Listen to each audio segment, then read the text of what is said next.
So,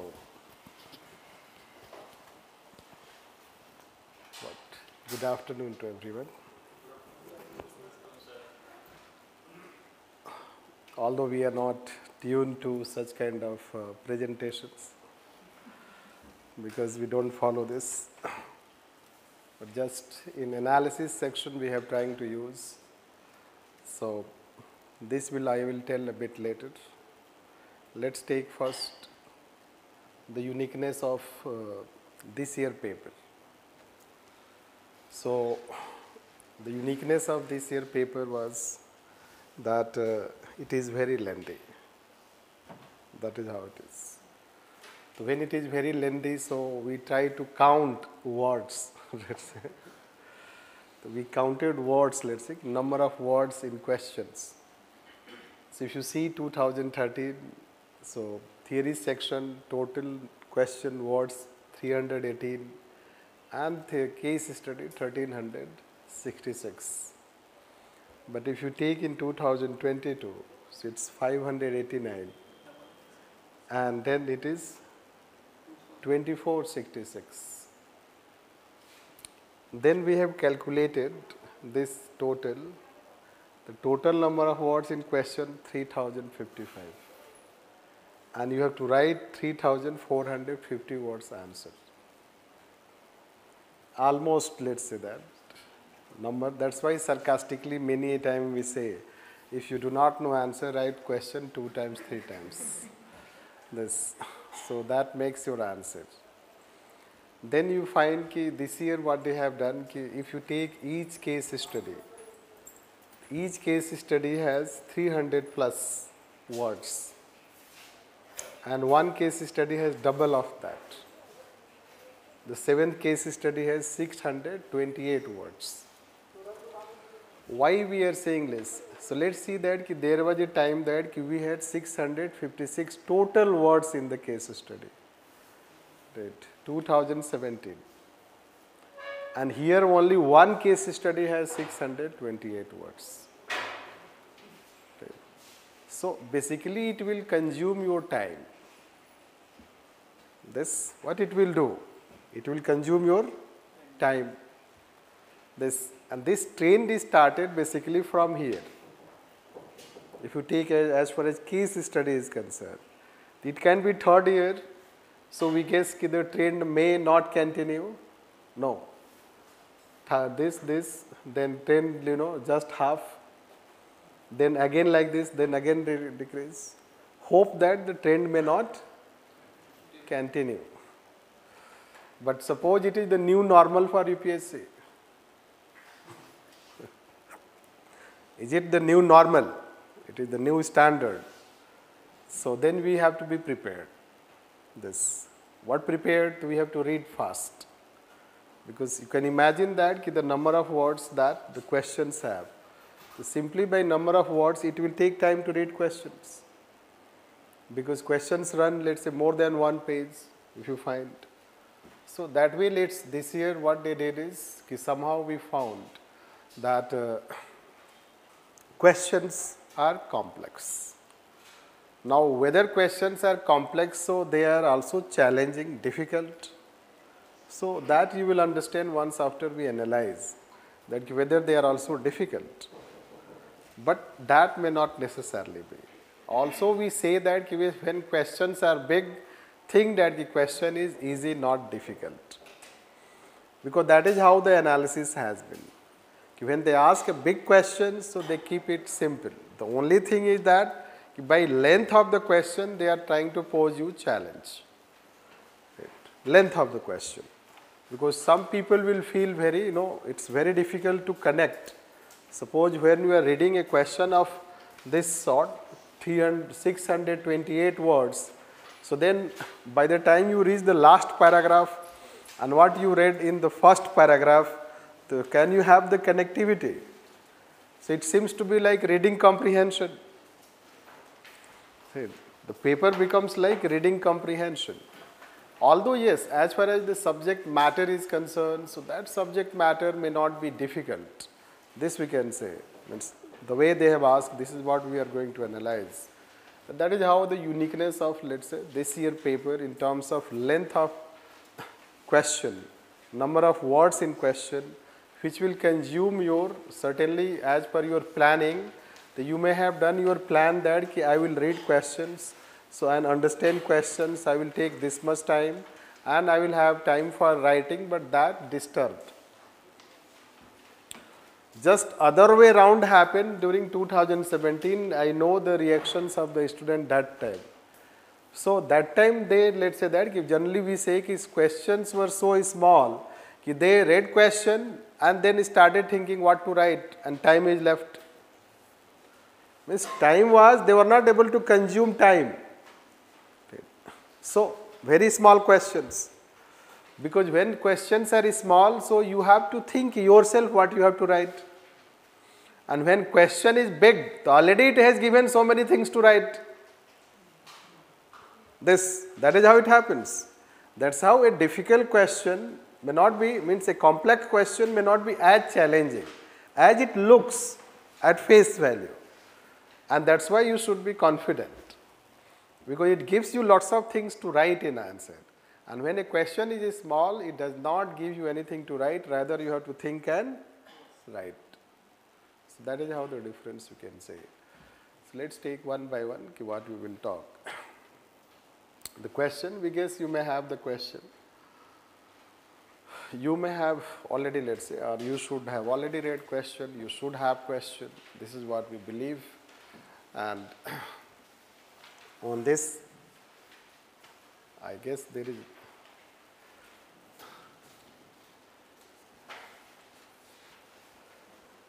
is lag.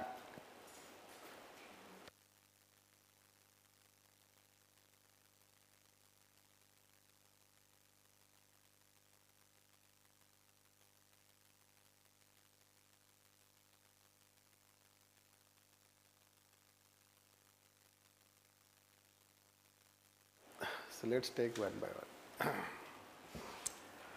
So generally I do not use this. So we will use question. You have the question. Right. Otherwise it takes away the beauty of our discussion. Because you have to write some of the things, you will not write some of the things. We'll use it whenever it is needed.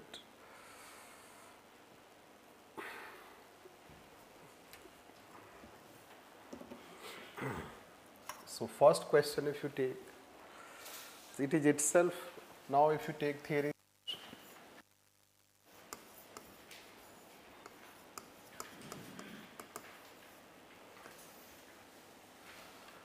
so those who are watching online, so I guess it is in description it is given. Is it uploaded? Yes, so it is uploaded, you can see. The paper, if you do not have paper, because I am not supposed to write the question. Writing question, it will take itself half an hour. So rather let's say theory section. So first question if you take, first take question. So it talks, the first three questions are interrelated. By the way, you should know that.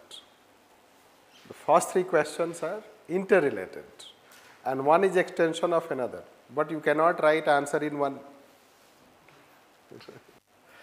The first three questions are also related to civil services.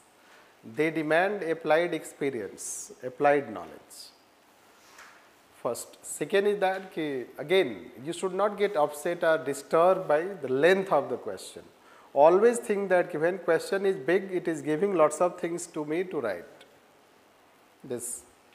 There would be something to write if you do not know, but still we have to write the relevant one. So it talks about, let's say, wisdom.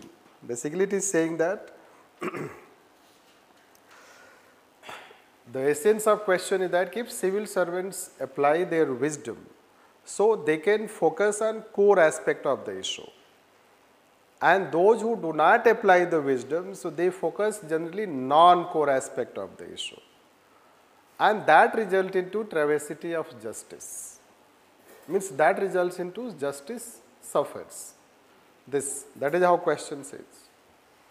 So first thing, That's what they are using. Let's say that the key aspects are the key, let's say that key parts, key terms,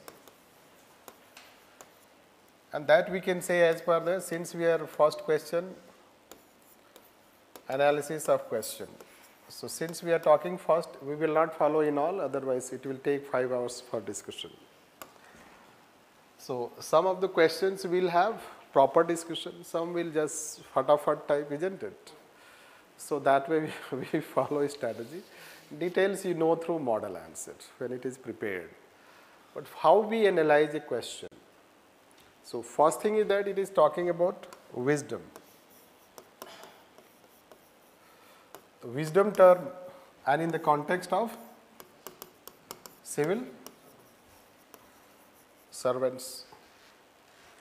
Now it builds its question on wisdom, that if civil servants, let's say those who apply it, they will focus on core issues and do not apply. So let's say non-core, they will focus on non-core, and then when they focus on non-core, that result into justice, the justice suffers, means it results into justice. The answer is already structured. That's why the big question, even if you know general level of thing, and it is expected by the time you are writing ethics paper and mains examination, wisdom, so you are familiar with wisdom in ethics. You can link with this. But wisdom you know in case of philosophy, you can link in civil servant, and then general understanding you have about civil services, so you can relate it and you can write this part, you can relate it, write this part. But then question is also about command, critically evaluate.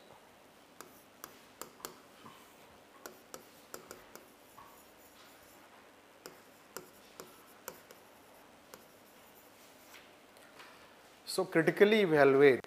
So you don't have to simply write this way. The other side of the question is also there. Right. Means this critically evaluate means it is saying whether the given statement is correct. That if civil servants would apply wisdom, so then they would act and solve core aspect, and if they do not apply wisdom, so then they will not be able to solve. It means that everything depends on wisdom. This is how, or does it mean that only it is the wisdom which contributes about resolution of core issues and non-core issues? So no. Wisdom can be one factor. Right. There can be many other factors. Like wisdom, let's say you apply wisdom, but competency is also needed. Many a time you know solution, but competency is lacking. Many a time you know solution, resources are lacking. Many a time you know solution, but there are many other constraints. So that will come on the after, let's say, so basically structure. That is how we can structure this question. The structure can be anything linked to, let's say, introduction. So anything related to introduction you could have written, or I will tell you what can be. Then we can start with writing this. We can write in brief. This part should be brief. In brief, let's say, less focus should be given, just to relate it. And this should be given more focus. And then you should give, this can be one, then it can be part 1, it can be part 2. And there you should write also some examples, how it will. Some examples, and this should work as part 3. And then part 4 will be conclusion. this. So that is how we could have it as far as the structure is concerned. Right. Now we say that ki link with philosophy. Right. Link with philosophy. We'll come back to that. Let's take that in theory section.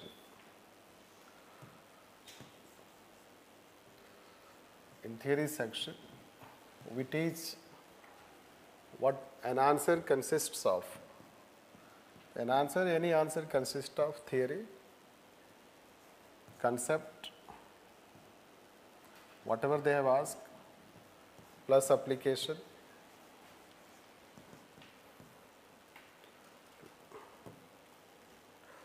plus philosophy. This philosophy means any reference,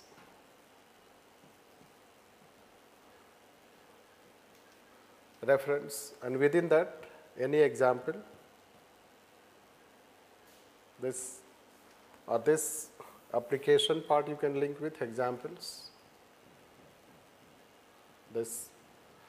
So basically any question will have theory, the question which is asking related to if it is, then we have to apply in a particular situation, relate it, and then we have to relate with any example. Then if any philosophy at all, so philosophy is related, if at all we have the philosophy, and that is how this a question we generally try to write in ethics paper. Now when we are writing in this question, so let's take that since wisdom we are talking, the obvious philosophy could have been to link is Aristotle wisdom, virtue ethics. So one could have linked with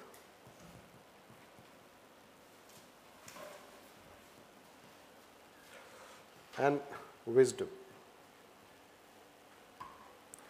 This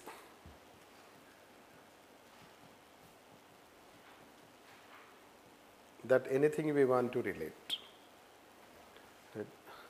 And then suppose you have to write some examples, we will tell you. This will tell you what examples you could have written. Now let's take that content part. Let's talk on the content.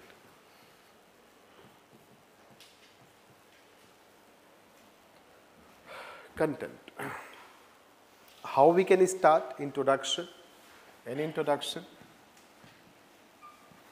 Any introduction should link. Basically when question is big, it's difficult to write introduction, relating it. So you should write an introduction which can link it. It can link what the question context is. The question is related to wisdom, civil services, core, justice. This is what we can say.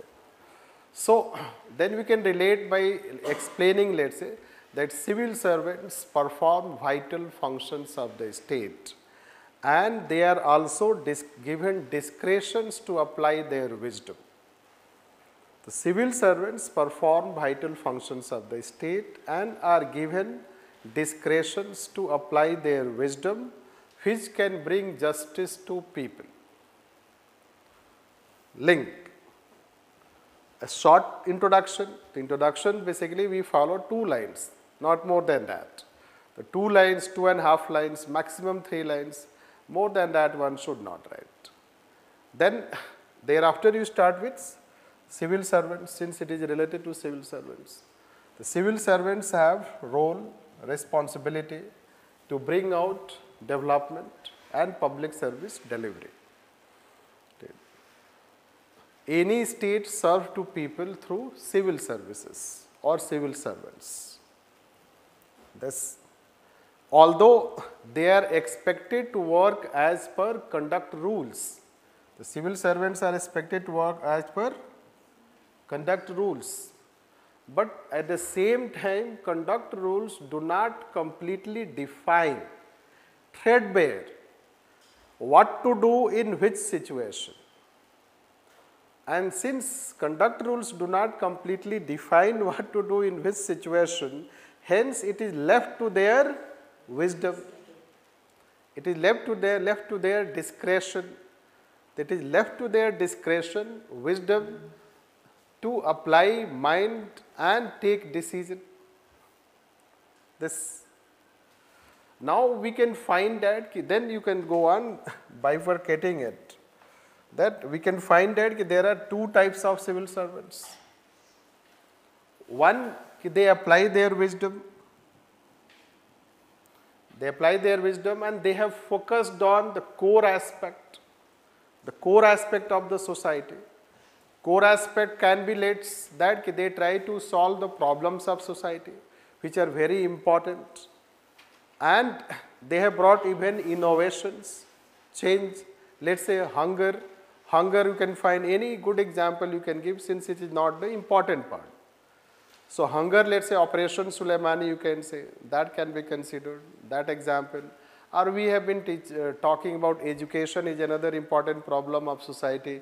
And Jitendra Kumar Soni, Nagaur district of Rajasthan, and how, let's say that in that district 300 schools, and he brought in that 300 schools power supply. The district had total 900 schools. Now that model is being implemented in entire state. So since it is not, let's see, major part, because question is negatively connotated. Since it has a negative connotation, so you should give just a passing remark on the positive side and then move on to negative side. And then when you come on negative side, there you should talk what is core and non-core.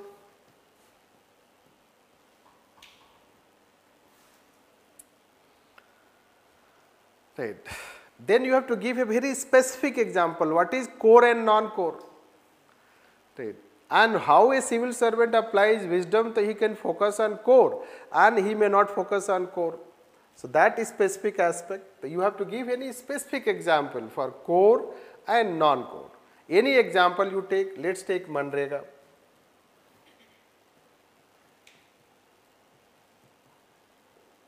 Let's take Prime Minister, let's Awas Yojana.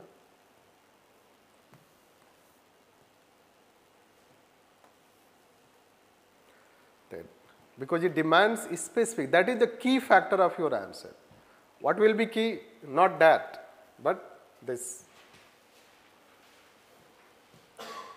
key aspect of answer.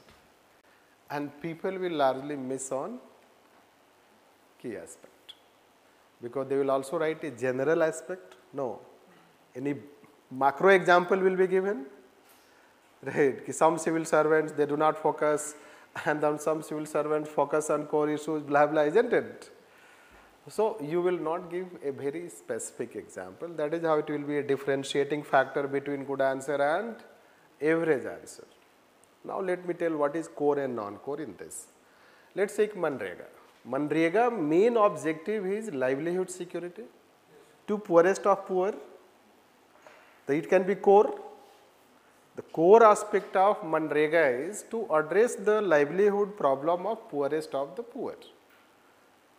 This. Now, whether, let's say, how poorest of the poor it can achieve its core objective.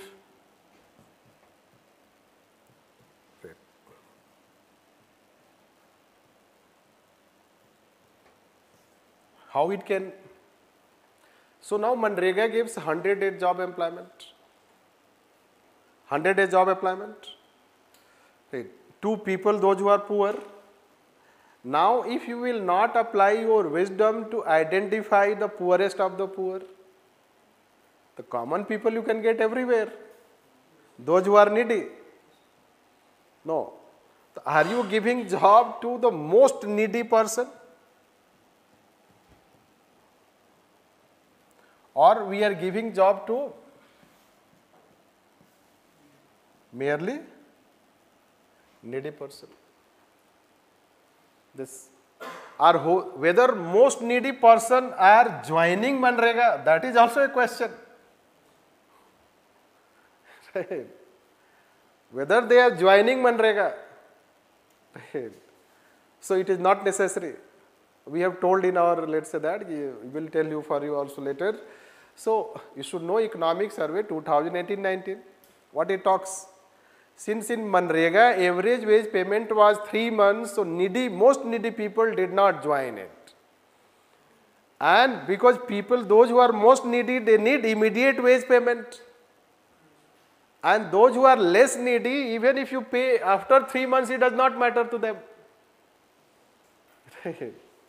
So that is how, let's say that now see a civil servant who has the wisdom, he understands these problems. He understands that ki Manrega may not automatically result into ensuring livelihood security to most needy person unless I apply my extra efforts. Means I apply my own wisdom, or other civil servants apply their wisdom to identify who are the most needy people. And that is how, let's say that ki civil servants will have to become more active. That is how success of Manrega will also depend on civil servants. Those who are implementing at cutting edge level, that whether it is going to get the benefits to the most needy people or not. And that is how, let's say, it will result into, if we focus, apply wisdom, so wherever civil servants have applied wisdom, most needy people would get benefit, and wherever civil servants remain taking business as usual, do not apply their wisdom, so then it will have a general implementation status. This, and that is how, let's say, ki we will not be able to give justice. Now Manrega is for social justice, but is it bringing social justice? It is not bringing social justice, because most needy persons are not joining it, and it has been told by Economic Survey also. Economic Survey 2018-19, it has this, given this fact. Although it is not, it is needed to quote this fact. Without quoting this fact, you can still tell. Same thing with Pradhan Mantri Awas Yojana, any scheme. Now, what happens in this scheme? Pradhan Mantri Awas Yojana. Awas you have to build, target has been given, target you have to achieve. Where you can achieve target?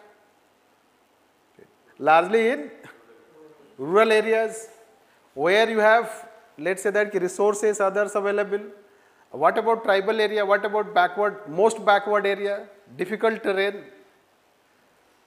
Right. So those people who are having extreme level of poverty, they may be in very far-flung areas where going and transportation, etc. will be difficult. Hence, you will try to construct the Prime Minister Awas Yojana in those areas where the target is easily achieved. Right. But again, it is about housing, let's say, facility you have to provide. And who needs it most? Most poor people. So basically, in nutshell, we can say that most of the schemes and programs are policy of the government, which aim at ensuring social justice or justice to people, may not necessarily be bringing benefit to most needy people, unless there is an intervening variable, and the intervening variable is that wisdom is applied by civil servants.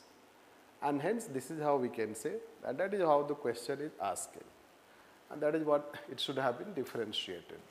Now, thereafter, since it says critically evaluate, after writing this, then you should tell that even if wisdom plays important role, but it can be considered one such factor.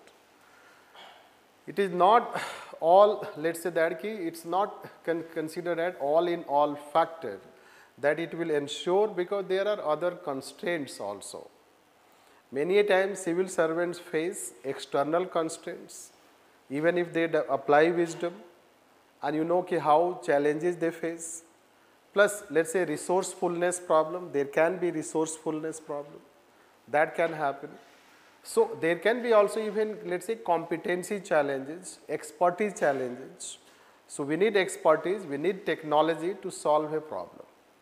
Means there are other factors, apart from wisdom, there are also other factors which contribute in, let's say, focusing on core aspects, and that is how it happens also. Many a time core aspects demand long-term efforts, but a civil servant may not have that much tenure or time, let's say that. So solving a core problem may take 5 years, may take 10 years. And many a time giving immediate relief becomes also priority. Immediate relief should also be given, short-term relief should also be given. Right. And therefore, there can be other factors which would be contributing. However, still, since administration plays important role in public service delivery, that's why there is more and more emphasis even by the present government that civil servants should go extra mile. Civil servants should become more outcome and innovative oriented, and they can become outcome and innovative oriented when they apply their wisdom. This, and that is how we can finish on that aspect. So this is how I should have it. How it affects good governance part, Yes, yes. good governance part, how it affects good governance part? Oh, it is not related to question. Oh, so it is related. That term is given in question. Good governance. Public service delivery and good governance there. The public service, that will be the same. It's almost interchangeable. No need to focus. Focus on about responsiveness and accountability. No, no. Public service means wisdom can promote public service delivery. That is how innovativeness, outcome orientation, responsiveness, you can say, that aspect. Means, although I try to address only justice part, but then it also relates to that. Means we do not need to separately address it. Right? Because the main aspect, if you find the question, is leads to travesty of justice that cause effective, which affect service delivery and good governance. This. So when justice suffers, so that is how, let's say, good governance will also suffer. So that way we can relate. Right? Or I guess I did not pay attention to that, so I have not incorporated. I just, so you can incorporate it. I have finished my discussion. Right. I guess I missed that term while saying that question. Anyhow, let's take next. B part.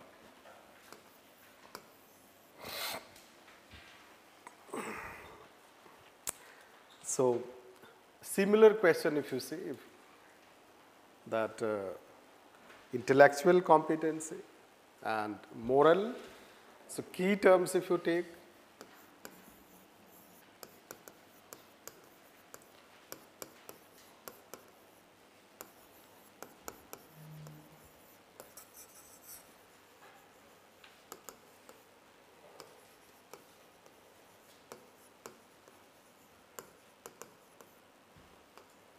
on the one hand, then they are talking about empathy and compassion. This. So it says simply again, it says other facilitate civil servants to be more competent in tackling the crucial issues or tackling critical decisions. Again, it is giving the other key terms are crucial issues, critical decision. Right.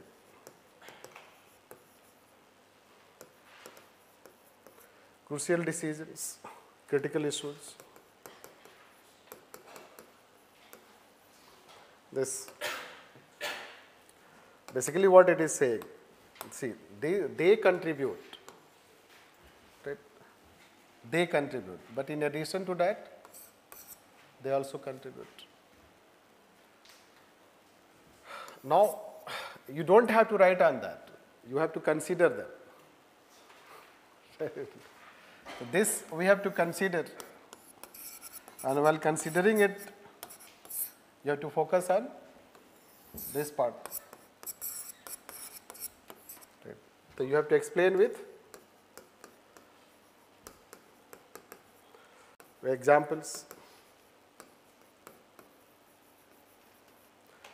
That's why let's say that examples play important role in this if you talk. So here it's about the decisions are both individual centric and people centric also. Is it same? no, there is no differentiation. We should not differentiate with individual and people. The intellectual things are related to individual and civil servants. No. Both are. No. They are traits of civil servant. Civil servant. let my hypothetical way of this representing, right. So it is related to him also, it is also related to him, right. If see, civil servants are generally known to have intellectual competency, that is called knowledge competency, efficiency, and moral quality, that is called civil service ethics, this knowing right and wrong. But question is saying that in addition to that, if they have empathy and compassion, they also help in taking crucial decisions and critical decisions, this help in them. So if civil servants have, the first question was if they have wisdom. Okay. If they have wisdom, so they can focus on core aspect. Now it is saying that same again civil servants related, and it is saying if you have empathy and compassion, so you can take crucial decisions. Right. The questions are more or less same, you know that, but you have to answer separately. Right. This is what by the end of this I will tell you, how questions have similarity. That's why you should not worry about that. The only thing is, yes, you have to answer in that context. So now empathy and compassion. Again, let's say that it demands very specific example. We always try to focus on a specific example. Can you explain by giving a specific example how empathy and compassion help in taking crucial decisions and addressing critical issues? That will be the key aspect of the answer. What you write forward, backward mapping, it does not matter. Right. What matters is, are you able to write very clearly? If you have empathy, so that is how they are able to take critical decisions and solve, let's say, important issues. It is like same core and non-core. Right. And so you cannot write the same example, let me say. So before we answer it, let me answer the core aspect. The core aspect. Then we can talk about structural part of the answer. So let's take core. Core is empathy and compassion. We presume that you know empathy and compassion. This is not a time to define what is empathy and compassion. Right? So let's take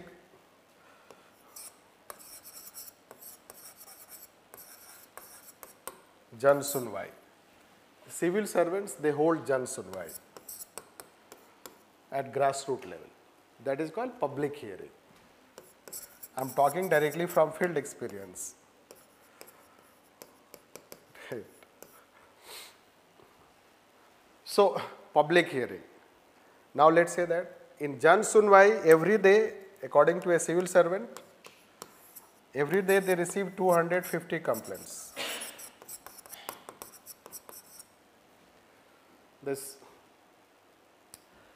So a civil servant is so habituated that a civil servant will treat all the complaints as the same. No. First come, first basis. First come, first. Right.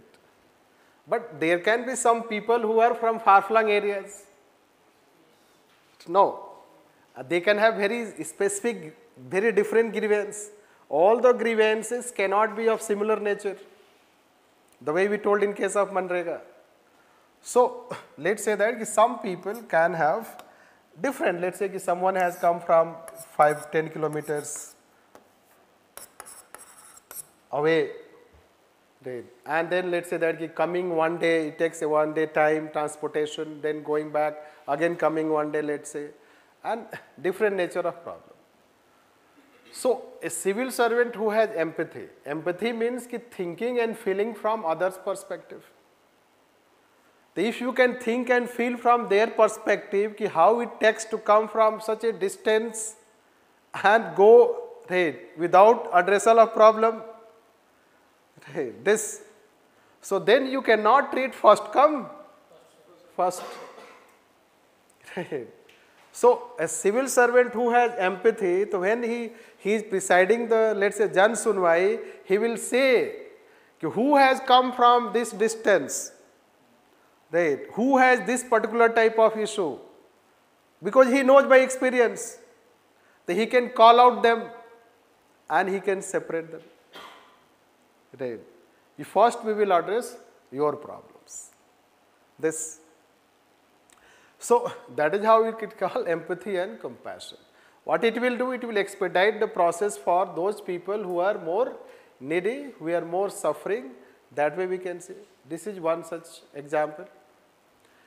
Another example, already we have asked a case study on that, shared by another civil servant.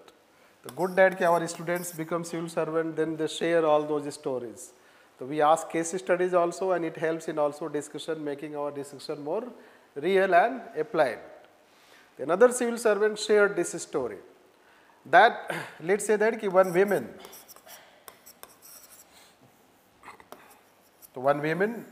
her husband died, and when her husband died belonging to scheduled caste, so she was supposed to get ex gratia help from government. But because of some documentation, rules and process, it has happened that almost over let's say 5 years, or I think at that time I may have 10 years, means after let's say a certain length of time, she has not received ex gratia help. Right. Now it does not matter to any other functionary, but he is a bit compassionate person, empathetic person. Now he takes special, so he brings special, let's say that attention he gives to that, and he expedite the process. Expedite the process so that she gets ex gratia help. This, so many a time this is how it happens, although thereafter that you cannot write what happened to him. Thereafter in department, other employees started saying that कि क्या पैसा वैसा लिए हो क्या? Right. This is a case of Bihar basically. Right. Right. So many a time if you show compassion, it can backfire also. Right. But in answer we cannot write. We have to write positive thing. So this is what it is. Anyhow, so this is empathy. Let's say, right? A specific example. To many civil servants, there are several examples where they have shown compassion, empathy to understand the problems of people, because many a time let's say rules and procedures result into routinization. Routinization result into mechanization, and hence we treat everything as, let's say that as usual case or business as usual, and that result into let's say people, especially those who are poor section, needy people, vulnerable section, they suffer, and that is how we may not be able to expedite the process, and that is how we should write yes, empathy and compassion. Those who have, they can work extra hours, they can work application of greater wisdom, they can bring let's say responsiveness, responsibility, and that will improve public service delivery. And hence apart from knowledge and moral qualities, civil servants should also have empathy and compassion, and that's why they have been now considered as foundational values of civil services. Syllabus का part है, the foundational values of civil services, or since it is related to competency, so how to conclude? So we have holistic competency also? No.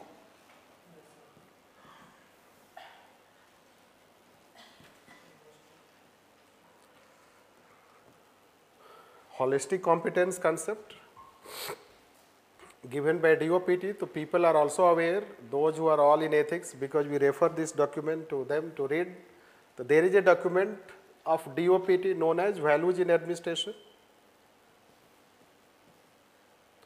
It is a PDF file available. In this it is mentioned 4 E's. So those who know 4 E's or those who know syllabus properly, they can write it. And that is how, let's say, the holistic competence 4 is this. So we said ethics, efficiency, equity, and ethos. So that way we can relate. It was a simple question, can we say, not difficult. only difficulty is to relate with a particular example, although people will do it. It's not that they will not be able. Students are also quite having good, let's say, level in ethics nowadays. So they will be able to write it. Then the structuring part if you take, so it is simple to structure. So any introduction you can write. Then simply whenever, let's say that you find classification of any question, it's better to write the 2 columns and then you write here intellectual, competency and moral, quality at one place and empathy and compassion at another place. No, and simply to tell that a civil servant is supposed to have, first point you write intellectual capacity or intellectual competence which is related to knowledge and expertise. Because they are considered a think tank, they perform vital functions, so they must have better knowledge and efficiency. That's why trained experts they are known as. Bureaucracy or civil servant they are known as trained experts. And moral quality because there is emphasis on ethics. Right. Ethics for civil services, we have ethical code, moral code which should be adhered. It just demanded merely explanation, no need to focus. Then here you can have defined first term empathy to look from others, let's say thinking and feelings perspective, and compassion and urge for the vulnerable sections of society through emotional support. This. So that written in brief, now you have focus, means space to focus. Then you can say why it is needed, why this empathy and compassion, and write the examples that we have given, explain it, and then conclude it. Now, since this question has told about illustration plus explanation, illustration plus explanation. So, illustration demands certain, let's say, diagrammatical explanation also. So, certain diagrammatical, let's say, what we can see about this. We talk about what we can say this flow chart type, let's say that. So, this you can do like the way we have done it, like before that, like this, you can relate it. So, this way you can relate, or if you are not relating this way, so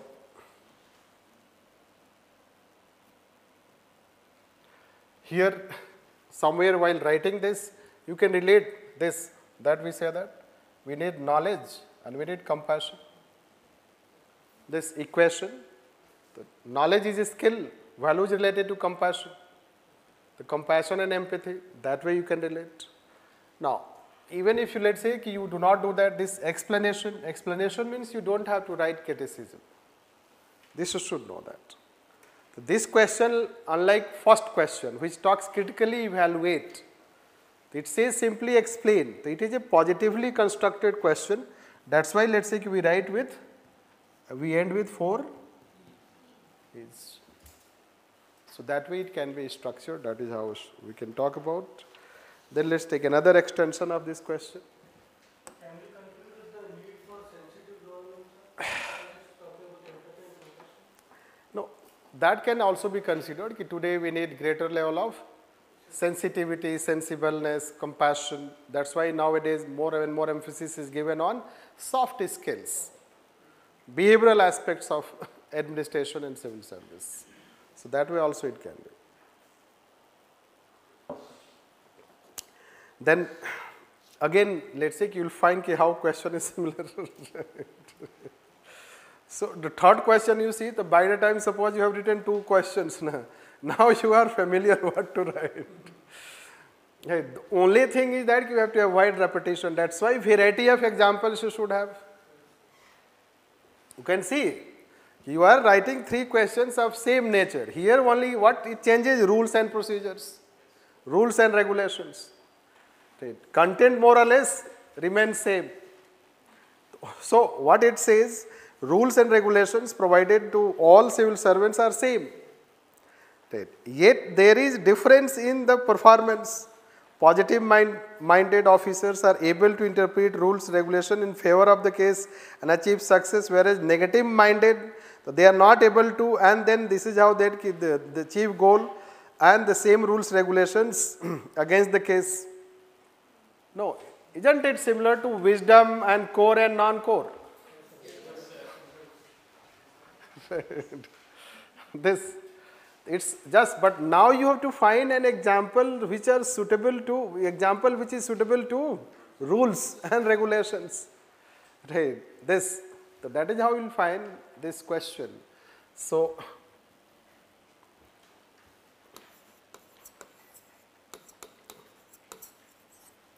introduction, then you can write on rules and regulations.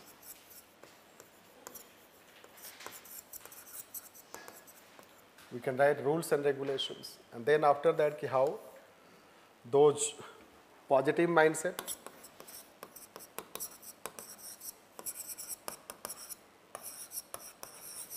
and those who lack positive mindset.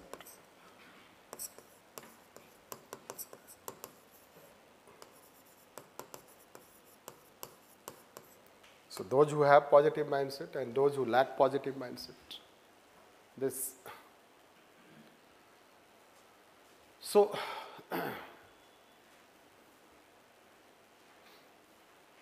that way we can consider, and then let's say rules, they are interpreted the positive way, the positive interpretation. Let's say that it can be laid back, or it can be status quo, or it can be indifferent.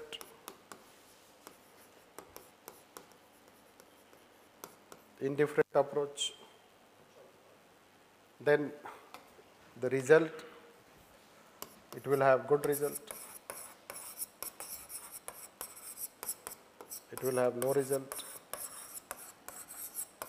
Yes. Discuss with illustration. Illustration already we have made, this is how. Right. So here again we can give example, it's positive mindset. So we can say, we can relate that civil servants, again it is related to civil servants. So the attitude and behavior of, since it is related to attitude and behavior, positive mindset. So we can say that we can find that how civil servants have positive attitude, proactive attitude. At the same time, bureaucracy or civil servants are also known for having neutral or indifferent attitude. Right. This can be introduction which relates to both sides. Now then you have to write there are same rules and regulations guiding civil servants, like we say as conduct rules. The civil servants are guided by conduct rules. All India services conduct rules, civil services conduct rules. At the same time, civil servants have to implement the same rules and policies. Right. It's not that for different civil servants we have different policies. Right. But a civil servant goes on utilizing the same rules and regulation, even if it has restrictions, even if it has loophole, in a positive way, and brings changes. And a civil servant behaves as if since rule does not allow, rule does not give this permission, hence he does not act. So that civil servant is more status quo oriented. He is more rule driven oriented. This, and that is how it may result into even indifferent approach. How we can write an example here? Right. So an example here you can write rule and regulation. That let's say that a civil servant, suppose you have education policy, let's say Right to Education Act. And when we have Right to Education Act, so Right to Education Act is implemented by the government, and let's say district magistrate may not have been given a specific instruction under Right to Education Act. Therefore, a district magistrate may think that his role is very neutral or very limited in implementation of Right to Education Act. But another district magistrate can interpret in different way. that even if Right to Education Act is to be implemented by a different authority, but he has the overall responsibility. Right. He has overall responsibility to ensure that it is effectively implemented. Right. And therefore, he will play a constructive role. Constructive role can be in terms of he may provide support, he may inquire about implementation, he may talk to the authorities who are responsible for implementation of that act in the district, and he can give them support, he can become part of that. So, the same law may result into positive. Same example you can give police, since it can be very good example, specific FIR, right? Filing FIR, right? So, a police which has a negative approach about the law, ki after all they will be acquitted, after all tomorrow we have to, let's say, withdraw the FIR, they are powerful people, this and that, right? So, when they know the consequence, so they will find that there is hardly any utility in filing FIR. But another, let's say that civil servant who has a positive mindset, he can think that irrespective of the consequence, our duty is to file FIR if there is any commission of offense. So, that way let's say that there can be difference, and that's why let's say that laws and rules. So, we find that the laws and rules, they are considered that they are impediment in process of service delivery. It is well accepted fact also. Like many a time it is bureaucracy is more rule driven. The rule driven bureaucracy becomes impediment in process of speedy decision making. That's why government goes on simplifying rules. Right. But at the same time, if a civil servant is more proactive, so that impediment he can overcome, he can minimize. Right. So, if we have more proactive civil servants or positive, that's why government is trying to bring change in the mindset. The change in the mindset that you break your status quo, become bold, take initiative. Present Prime Minister, he exhorts civil servant time to time that break status quo. So, and then present government is also trying to change not only attitude of civil servant, it is trying to change the attitude of people also. That you should not have inferiority complex about Indian society. Right? Indian society is that, we are bad, West is good, isn't it? So, it is also trying to bring change in the overall attitude, right? Positive attitude, because a positive attitude can bring positive change. Right, and that is how towards it you can write this. No, political interference is not here referring in this question. Otherwise, it will result into diversion. It is focus on individual, and since it is again, it is saying discuss, illustrate. So we can discuss it.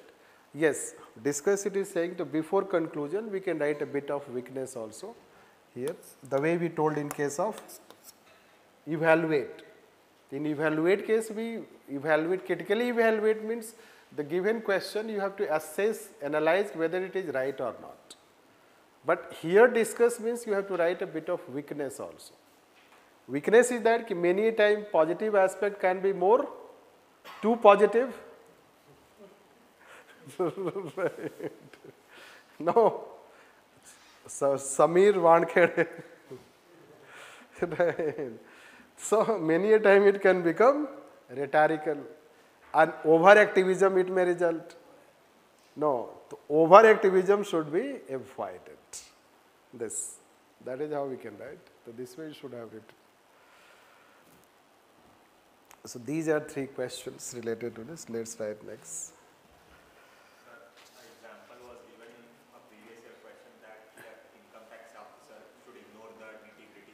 Yes, that is also we can talk. We can take example. Right. A good, let's say that tax officer, tax officer, good reminder you have done. Means it was a case study asked. So basically, we can also gather examples from case studies and questions of past.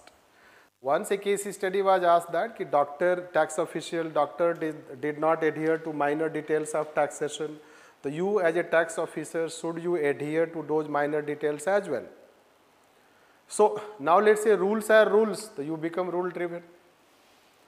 But let's say taxation main aim is minimize tax burden on people and tax friendly environment we promote. Therefore, a positive, a proactive, let's say civil servant will not go for details of that, minor details, because he has complied the major details. Doctor is also more about doing service, and he has been doing service for the people. Although let's say that we can tell that in future he should take care of the minor details, and at the same time as a tax officer your effort should be to also help minimize tax complexity. Right. So this question example can be referred. This yes, that can be also example in referring positive mindset. This. So let's take next 2B question.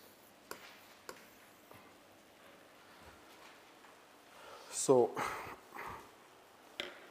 it is believed that adherence to ethics in human action would ensure in a smooth functioning of an organization system. It is related to, let's now first time you are going to answer a question which is, although first question was also related to that, first a statement is given. If so, then what does ethics seek to promote in human life? Then this is the second part. Then how does ethical values assist in the resolution of conflicts faced by him in day-to-day functioning? The last part. So it is believed that adherence to ethics in human action would ensure a smooth functioning of organization. So question has at least 2-3 parts. We can write any introduction.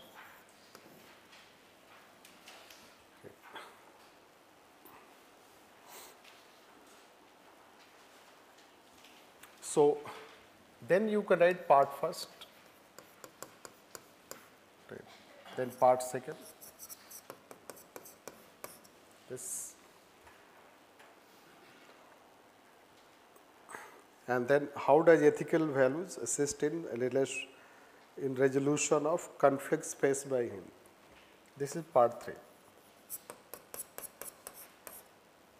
And then you can write a conclusion. Yes. Now you should again know that. Again, you should know that it is structured. This difficult will be to answer when we will come to statement, only one line statement. So that seems to be easy question because one line question, but how will you structure? And here you don't have to structure, it is already structured. At least line and length will be followed. Now it is quality of content. It depends how better content you write. This. So we should write an introduction which is linked to not definition of ethics, which is molded towards ethics making life better. How ethics makes life human better? Means how ethics makes human life better. This is how it is asking. And if it is making, let's say that, basically it is saying ensure a smooth functioning of organization. So when adherence to ethics can help in a smooth functioning of organization, then how it makes human life better? And if it makes human life better, then how it helps in solving day-to-day problems. That is how, let's say, it is interconnected. It means that first we have to write in this answer about ethics. Right? What ethics is basically. And then thereafter we have to go and relate to all the 3 parts. Isn't it? Now ethics we do not have to write here in terms of what you know. Ethics you have to mold in terms of how it makes life smooth. Right? How it makes life better. You have to mold a bit of that what ethics is. So that is how we can start that ethics. So ethics deals with standards of human conduct and character. The ethics deals with standards of human conduct, character, and it focuses on development of wisdom, human conscience. So, ethics deals with standards of human conduct and it focuses on improvement of human wisdom, conscience, so that human can understand what is right and what is wrong. Right. So, this can be introduction. Right. Then thereafter you have to write. Since ethics will result into a kind of development, moral development.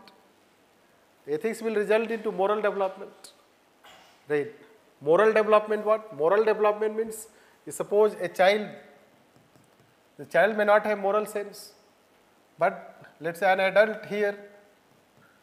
So by the time a child becomes, let us say move towards adulthood, the moral development has happened, knowledge, wisdom. So that is what we have to relate thereafter, since ethics results into or ethics promotes critical thinking. So since ethics promotes critical thinking, right, rational thinking, therefore when an individual has developed his ethical traits, that is called moral understanding, that individual will have knowledge about, better understanding about the objects that he faces. What were the objects he faces? He would have understanding. What is right, what is wrong. That's what, since it is an ethical question, so you can relate with moral philosophy. That's what the moral philosophical or that's what normative thinkers or normative theory of ethics focus. Be it, let's say, Aristotle focuses on wisdom, Kant focuses on conscience development, which is a moral development. A bit of, let's say, that you can link it here before relating to this. Now then we can come to this first part which talks that human action is smooth functioning of organization. Now how ethics will help in smooth functioning of organization? So if an organization has people with ethical conduct, they understand their role and responsibility. And people, those who have ethical understanding, they will have self-control. No? So when they will have self-control, the law is needed when, law is not needed when people are law-abiding. Aristotle. Right. Law is not needed when people are, if organizations have people with good character, the organization will run smoothly. Right. Why organizations would not run smoothly? Because there will be conflict. There would be, let's say, ego. The people will have ego clashes. There will be ego clashes. There can be greediness. There can be corruption. A person will not perform his duty. He will not work. So that is how ethics can, such details we cannot write because there are, three parts, but you should know that basically ethics can help in having self-discipline. And when people will have self-discipline, organization will be in discipline. Right. And that's why it will run smoothly.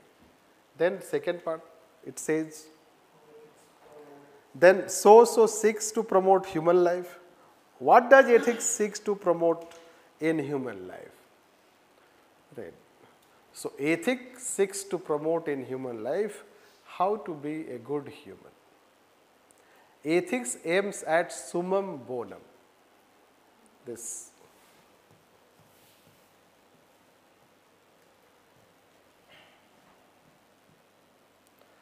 Ethics aims at summum bonum. Summum bonum is called chief good. Achieving the chief good. What is the chief good? How you can become a virtuous person. Right. This. So ethics does not aim at possessing something, right, wealth or this. Ethics aims at possessing wisdom, virtue, character, this. And that is how, let's say, it aims at. So if so, what does ethics seek to promote in human life? This is what it seems to promote. Ethics seems to promote in human life, so since it is related to others also, it is, let's say, it promotes good human, peace, harmony, compassion.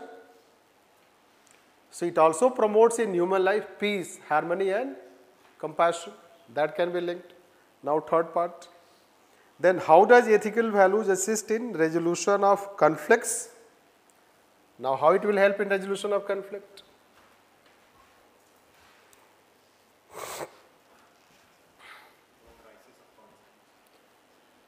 First thing is that when people are ethical, they will be sincere and honest. Right? They will be sincere and honest.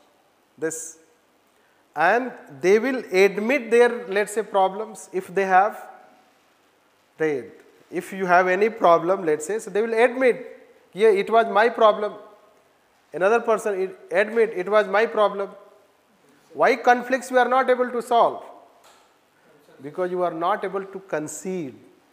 We are not able to confess. Right? We are not able to accept, wrong lies with me also. Right? Rather people say, no, it is your fault, not my fault. Blaming nature. So when people are ethical, they own responsibility. They take responsibility. They are honest. And that is how it will help solving problems. Now, a bit of polity paper let's bring. Right, the conciliation, arbitration, how it happens. Both people, amicable solution. Right. This is how amicability will come. And why it is successful in the West? Because they do not have big ego like us. And in our country we have big ego without resource. Right. No, that is how it is saying, na, कि मैं बर्बाद हो जाऊंगा लेकिन छोड़ूंगा नहीं. So this kind of attitude people have. Means, case, the person is ready to destroy his life for that case, but not ready to compromise. So this is not a rational behavior.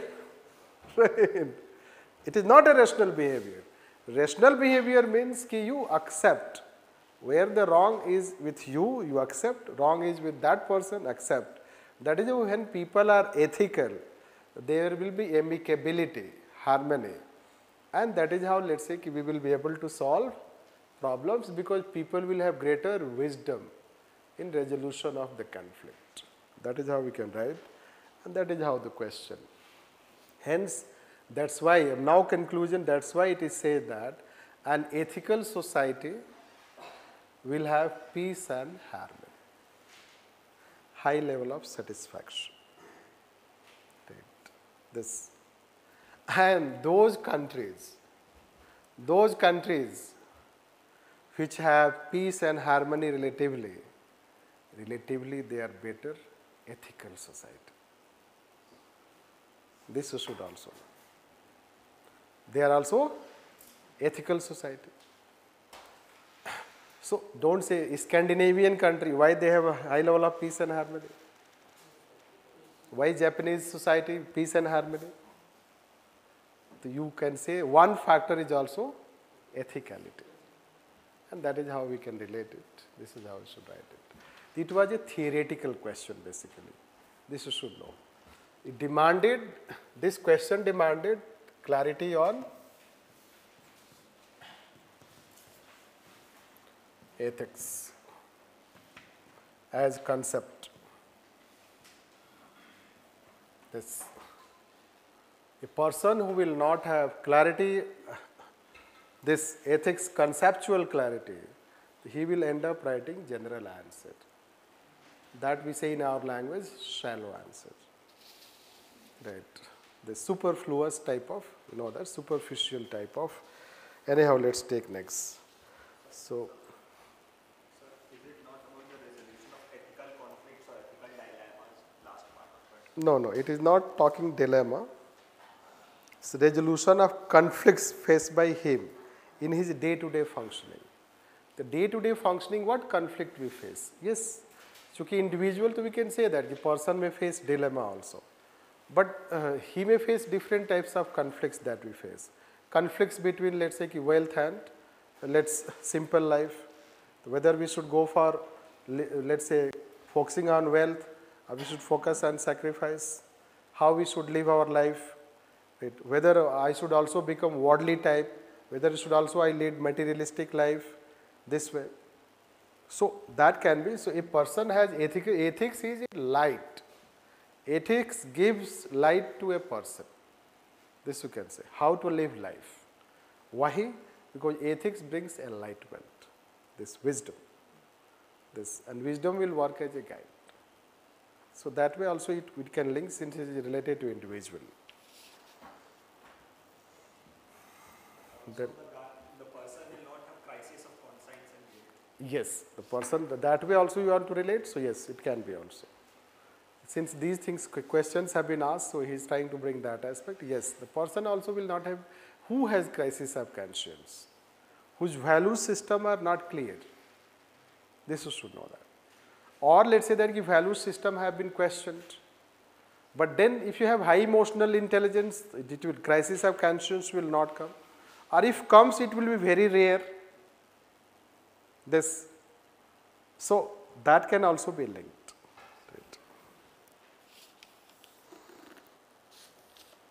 So 3A question.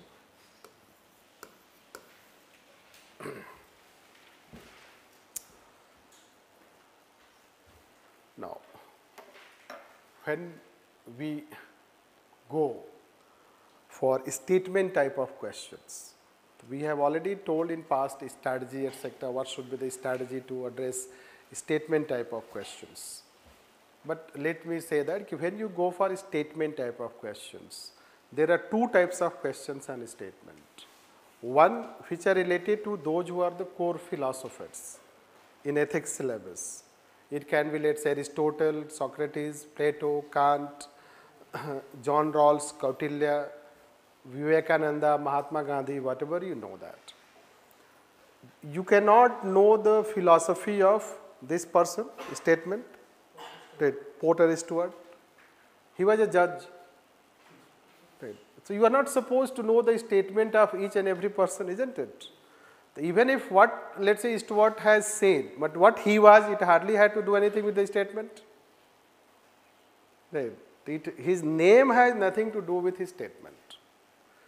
So you should be happy that the thinkers you do not know the name, you don't have to write about them. And question is also not demanding. But if a statement is given of APJ Abdul Kalam this year, Dalai Lama, right, or let's say that Kant, as I mentioned, you know about Kalam, you know about Mahatma Gandhi, you know Aristotle, or you are supposed to know. Right. Because there are topics related to moral and philosophical leaders. Right. Then normative theories, you have the first topic of the ethics syllabus. So when a statement is asked of Plato, it is expected that a bit of Plato philosophy will come. But when a statement is asked of such kind of, let's say, names, so you are not supposed to write anything on that person. Rather, you have to write simply the answer. Now, whenever you write any statement, answer. See, statement will have necessarily two parts, minimum. Right. So, part 1, part 2. You need to answer. Then you have to relate. The statement will have to be 1 plus 2. It is not 3, but this is answer. This is what you have to relate also. So, but generally people do not do that. This you should also know. People do not try to relate this. What people will not try to do? Simply they will not write what is the first part of the statement. What you have right to do. What does it mean? And second part is what is right to do. Right. So, good answer means you have to explain both this, and then you have to relate by philosophy and examples. And how people answer generally, those who are writing weak answer, they will start with another philosopher name. Right. Basically, this is how it is. So they will start with another philosopher name and 2-3 paragraph likha. Right. And then towards end they will write the last one not related. This is how people write. So that is not a way to write answer. Be focused to the statement. First, be focused to the statement, explain the statement properly. Once you are done with explanation of a statement, then relate with example. Right. There should be the balance between explanation and examples. What people are doing? People will write like this. I will tell you. It is example, it is explanation. Then change it. It is explanation, examples.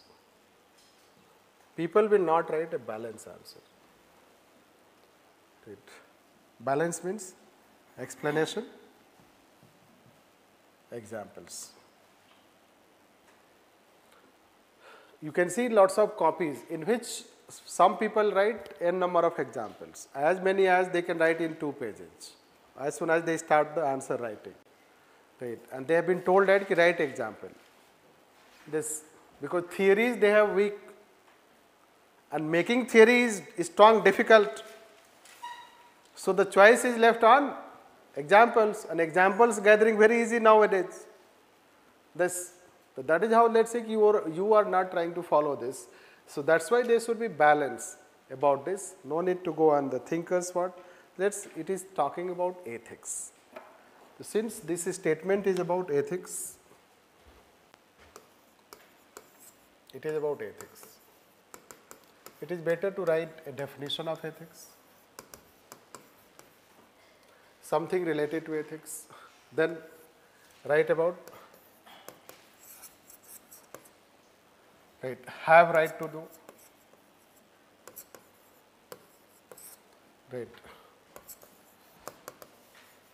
right things to do, this, then why ethics is about,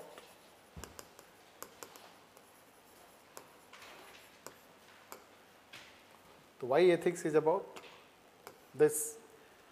If I write A, you write B, why ethics is about A, not B? That is what the question. Let me first explain, then examples, then conclusion. Yes. So can we link this question with code of conduct and code of ethics? Then unnecessary influence of a particular optional.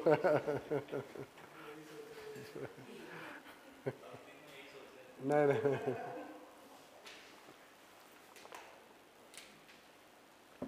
It is entirely different, let's say. So anything we can write that ethics teaches in general what is right and wrong. It is related to right. The ethics in general teaches what is right and wrong about different objects, and that's why ethics focuses to understand not only about what is right and wrong, but also pursue right conduct, or also about having right conduct, or also about behaving right. So this can be, let's say, introduction. Now you have to write what is, means have right to do. So have right to do is related to largely we can say political rights, distributive rights, right? Means what people have rights. So in a democracy people have rights. Let's say a person has fundamental right.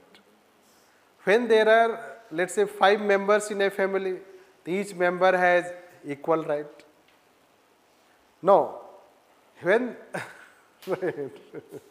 when let's say that there are means brother and sister, they have equal right.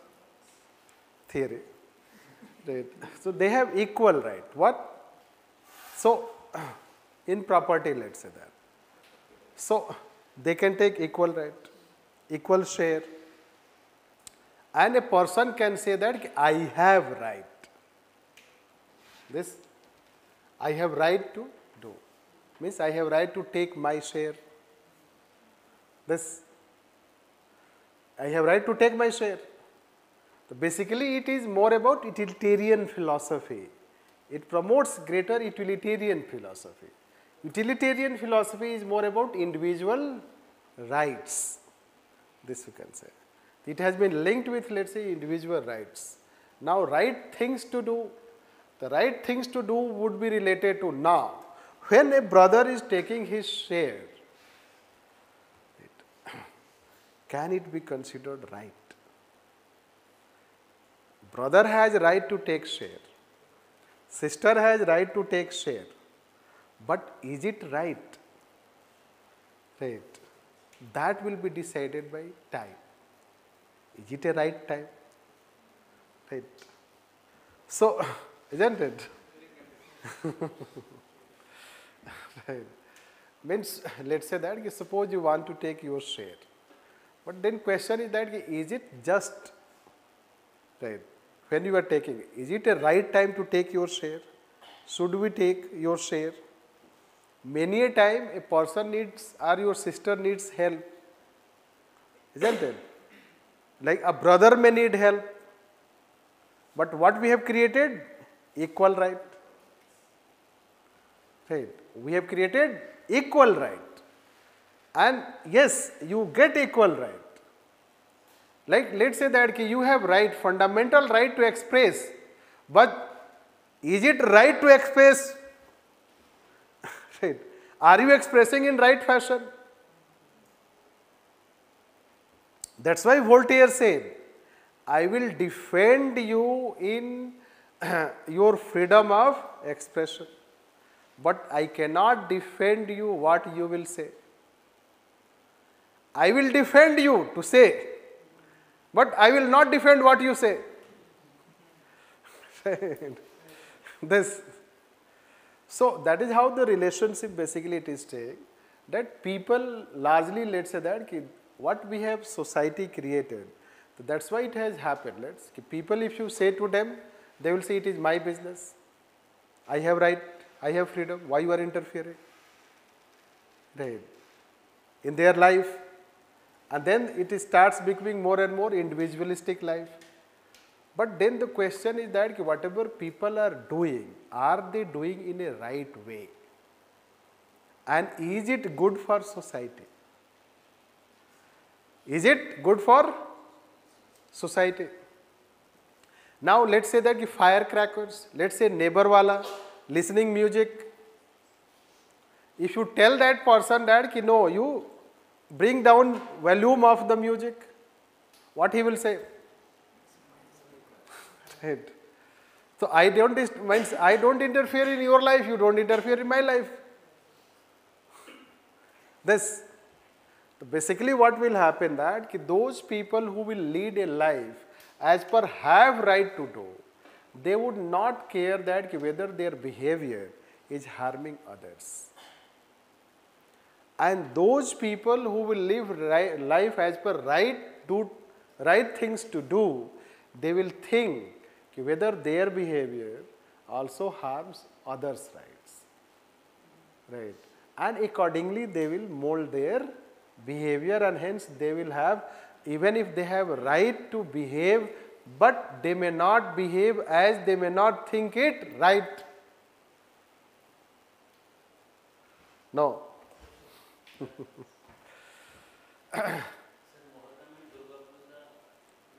Yes.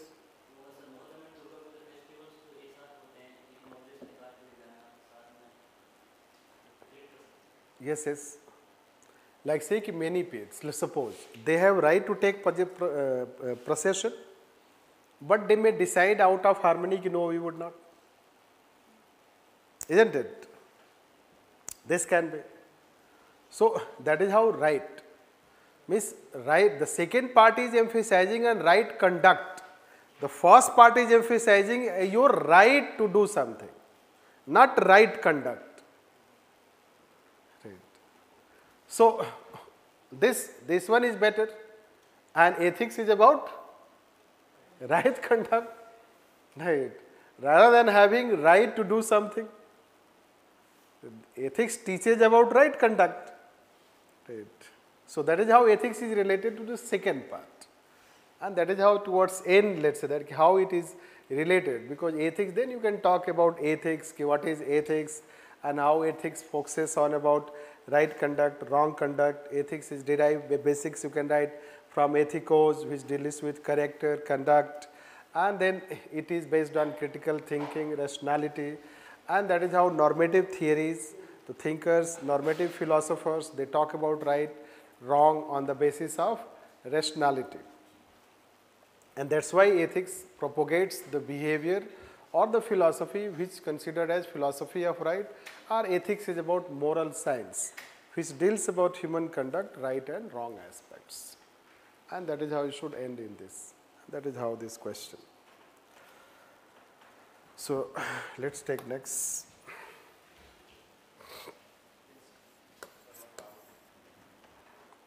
Yes. To write philosophy in statement-based questions.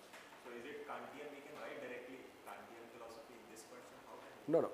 Let's try to understand. What you are saying, ask again. Ask again. Sir, can we write philosophy directly the philosopher in a quote? So how to write? No. When you have already a philosophical code, then you cannot write philosophy means of any other person at first place. You can write philosophy of any other person as substantiation part. Substantiation means support, and that support comes after explanation. It comes here. Right. That we are talking normative ethics, and ethics has evolved. How ethics has evolved on the philosophy of right and wrong, right? And it has been given by Aristotle, Kant, etc. So it can be written here. We cannot write at first place. This. Otherwise, it is. I say sarcastically, it is a slap. This. Anyhow. So for the second time, they have asked Kalam. This you should know.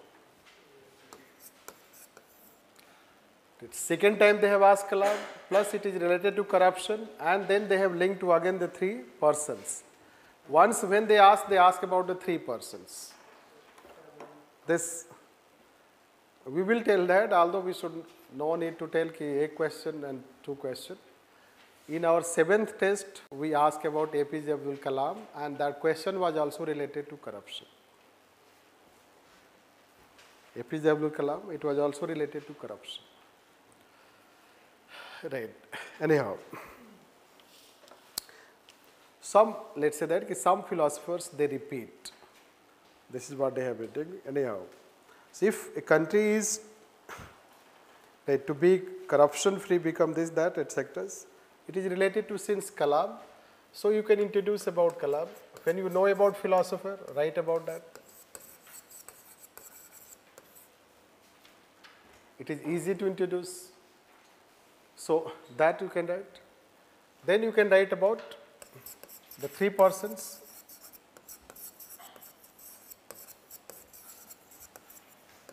Three persons, right? Parents, teachers, leaders, this. Then relate corruption.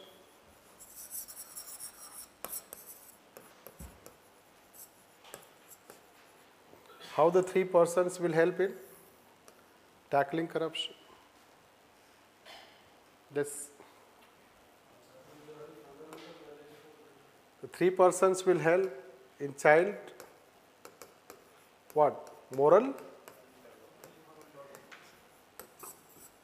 development. And this moral development will result into, yes, let's take your word, good character. This will discourage corruption.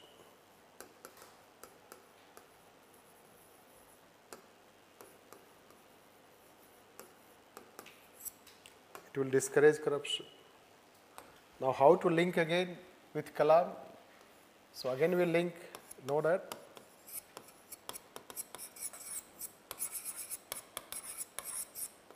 Ignited mind. This, and we can link with other, let's say, philosophers also, if you want to link with others. How others have also given emphasis. One is called Kautilya. Just to relate it towards him. But that is how the structure of this question.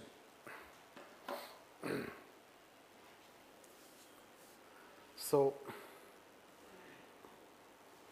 when we talk on this aspect, so simply we can start that. Right, Kalam, so APJ Abdul Kalam himself was known for simple living and high thinking. And he has given his life as an ideal for others to follow.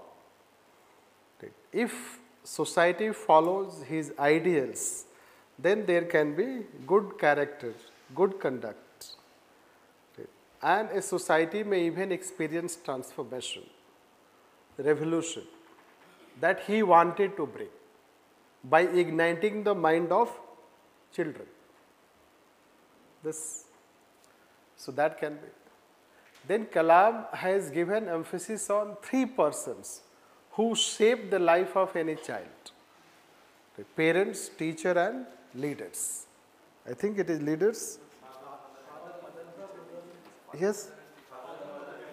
So father, mother and teacher. Anyhow, so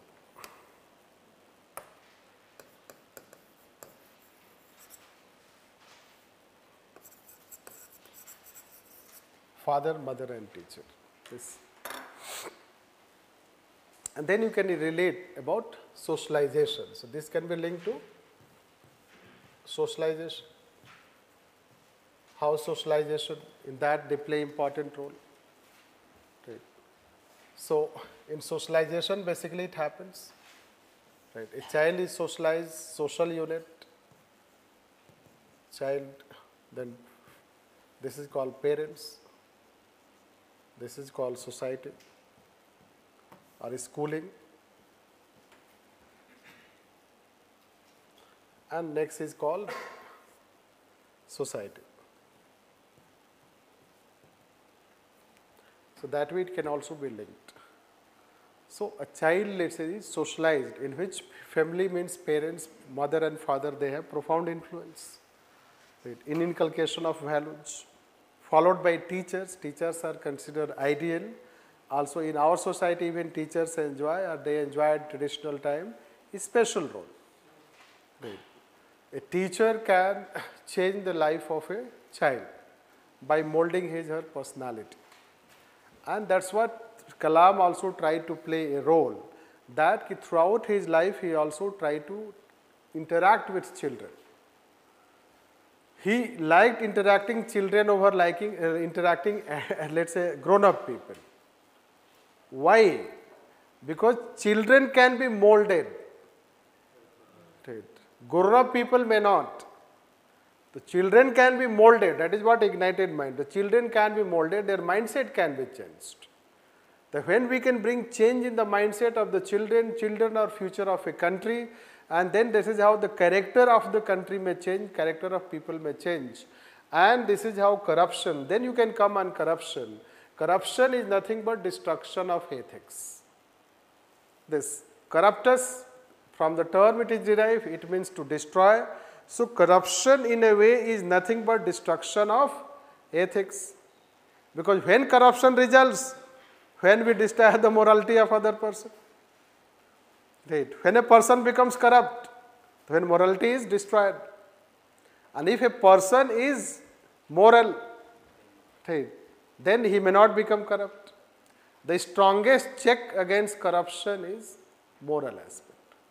Moral, let's say the morality of individual or ethics and integrity. And that is how it can work as a strong check. And he propagated the philosophy. APJ Abdul Kalam propagated the philosophy of what we should give, so what we give to society, and a sense of rejection. We should reject corruption, and what we give to society.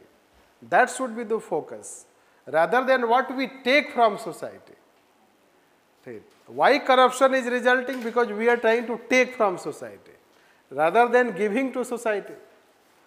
So, people should have, means they should themselves take a resolve to give up corruption, reject corruption. That was his philosophy. And that is how that way corruption can be tackled, although corruption can also be contained by taking also legal and institutional measures. That is how it works.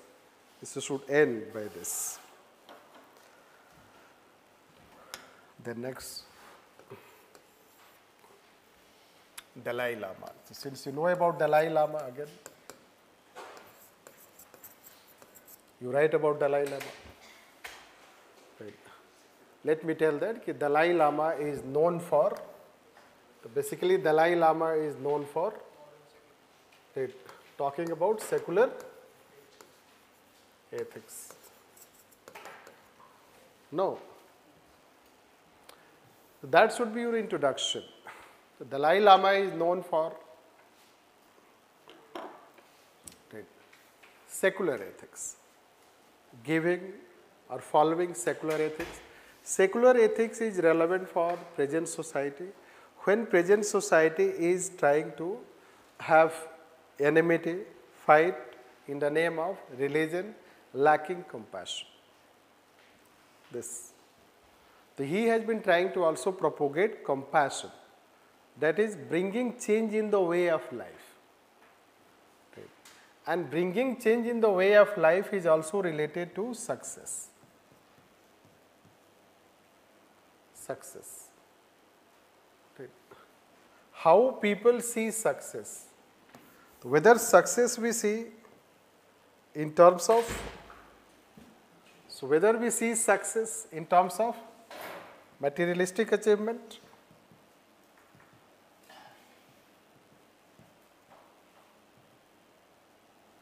or we see success in terms of spiritual,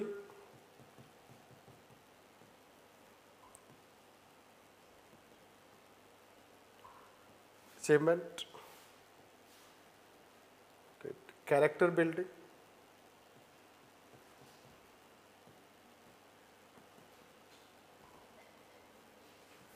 character building.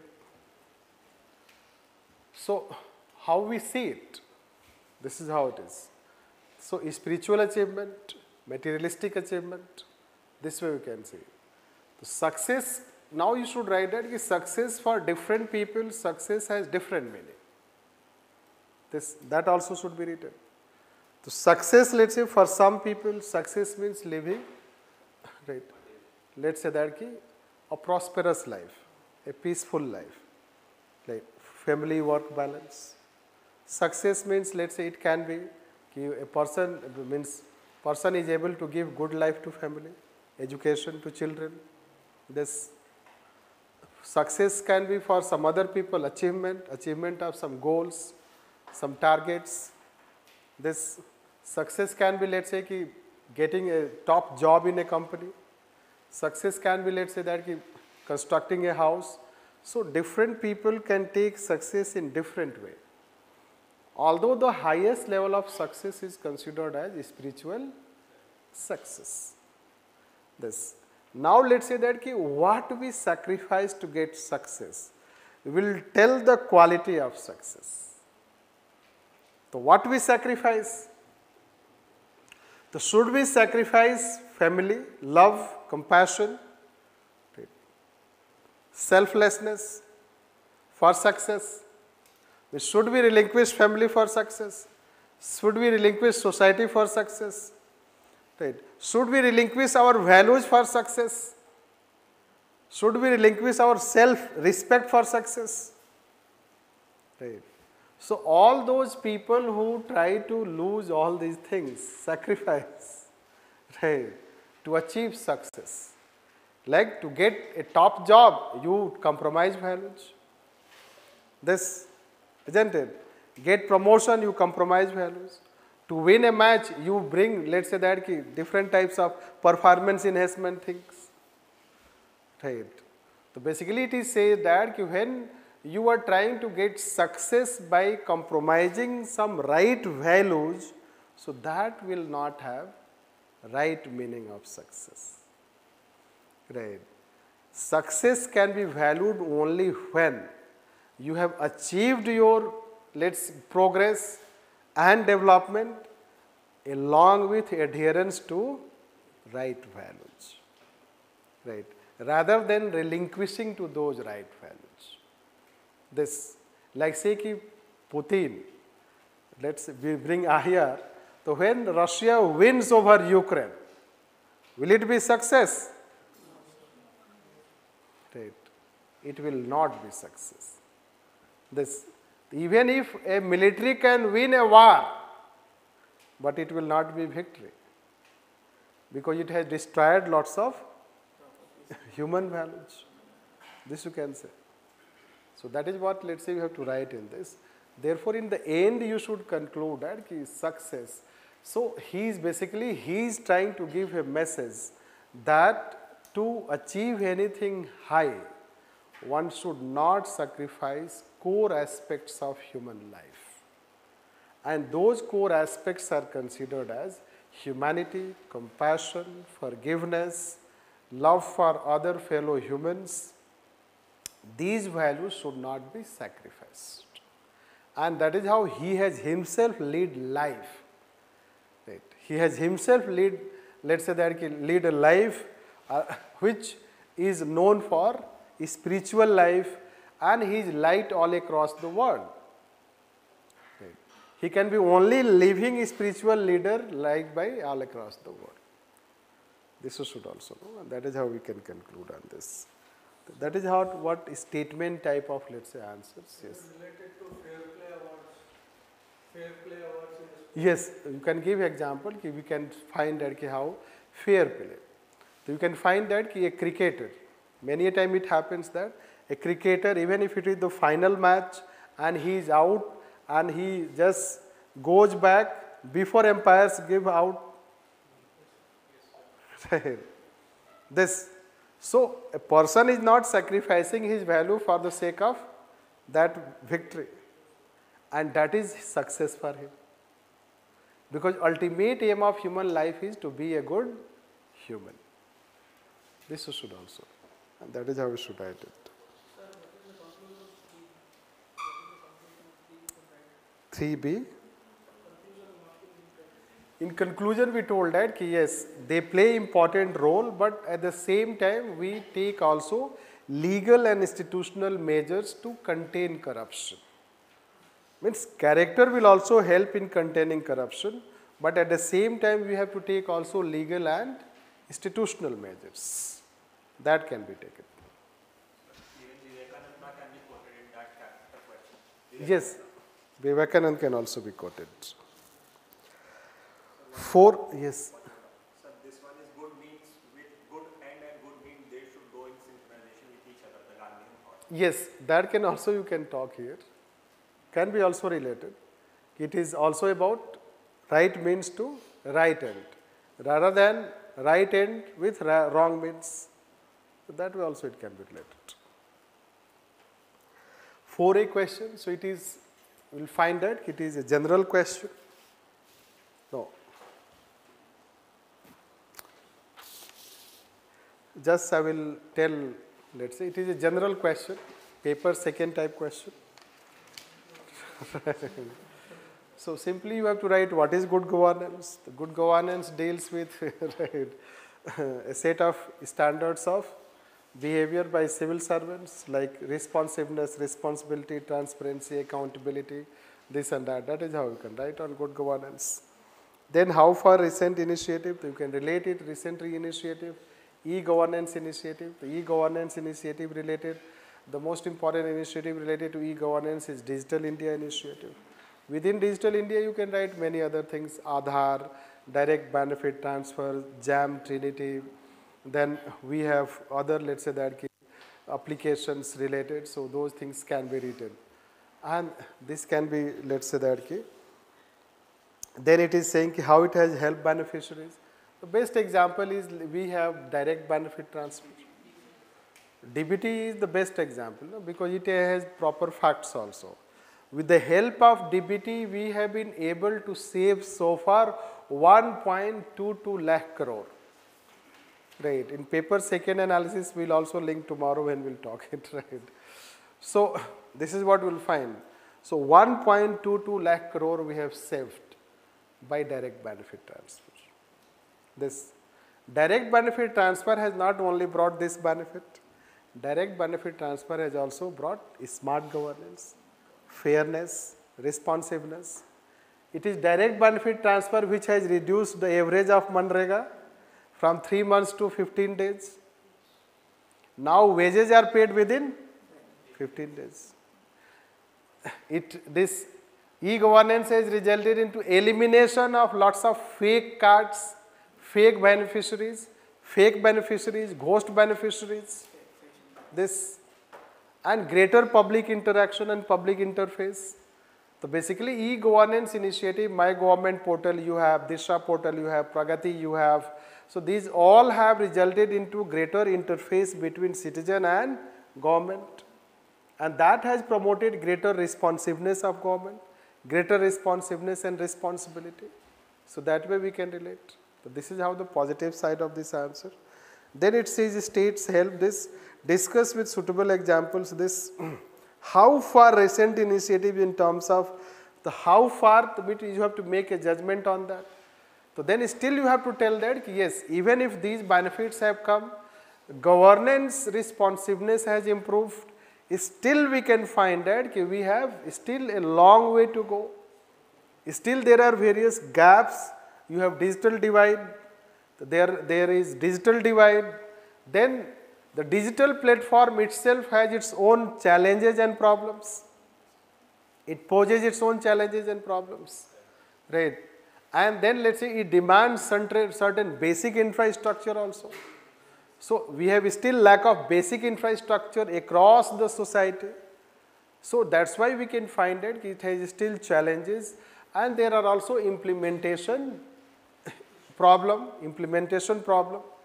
and hence let's say that they should be further strengthened by application of, that is what say, artificial intelligence, blockchain, fintech, other such new technology. That way we can improve greater responsiveness. However, e-governance can only work as a tool for good governance. It cannot be itself good governance. Right. We have to also bring change in attitude and behavior and bring inculcation of values for responsiveness and working of good governance. That is how it should be concluded. Right. Then you can see that B is another related to technology. Right. The second part of the answer basically. So 4B question. So 4B question is big question, but don't get troubled by it is such a big question. So simply first part you should write how such technologies are being used.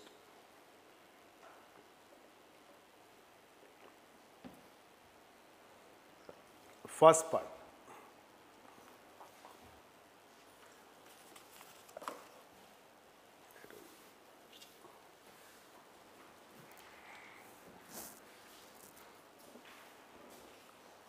Yes, yes.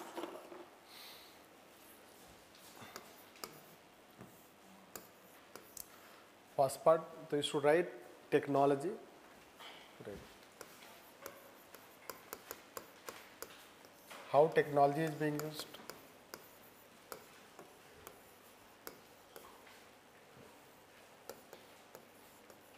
You can relate with health sector. We can relate with education.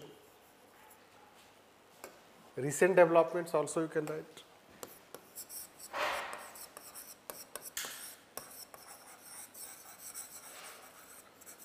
The recent developments can also be written. Right. So when we write about recent developments, what is happening, so this is what, since it is being asked, so you can start that technology like e-governance and ICT, social media, they have become the platform nowadays that human life is inalienable from such kind of tools and technology which are being used in day-to-day life. That can be introduction. Then you can give some examples how, let's say, that there can be social media platform, government is using, let's say, that Twitter, etc. Government offices, hospitals are using technology for meeting, scheduling your meeting, scheduling your appointment. Right. Many other, let's say that even in education sector, schools are using online platforms, sending messages about class, about homework, about assignments, about projects. This is what it is happening by schools. So that we can say, and then that has also resulted, means COVID has also given this boost. COVID has resulted into further boost in that completely online classes were conducted.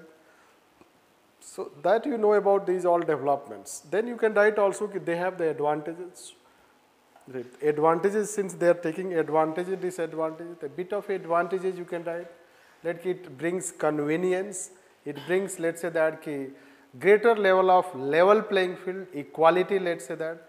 All can be, let's say, benefits for, all people will have benefits for good quality of service.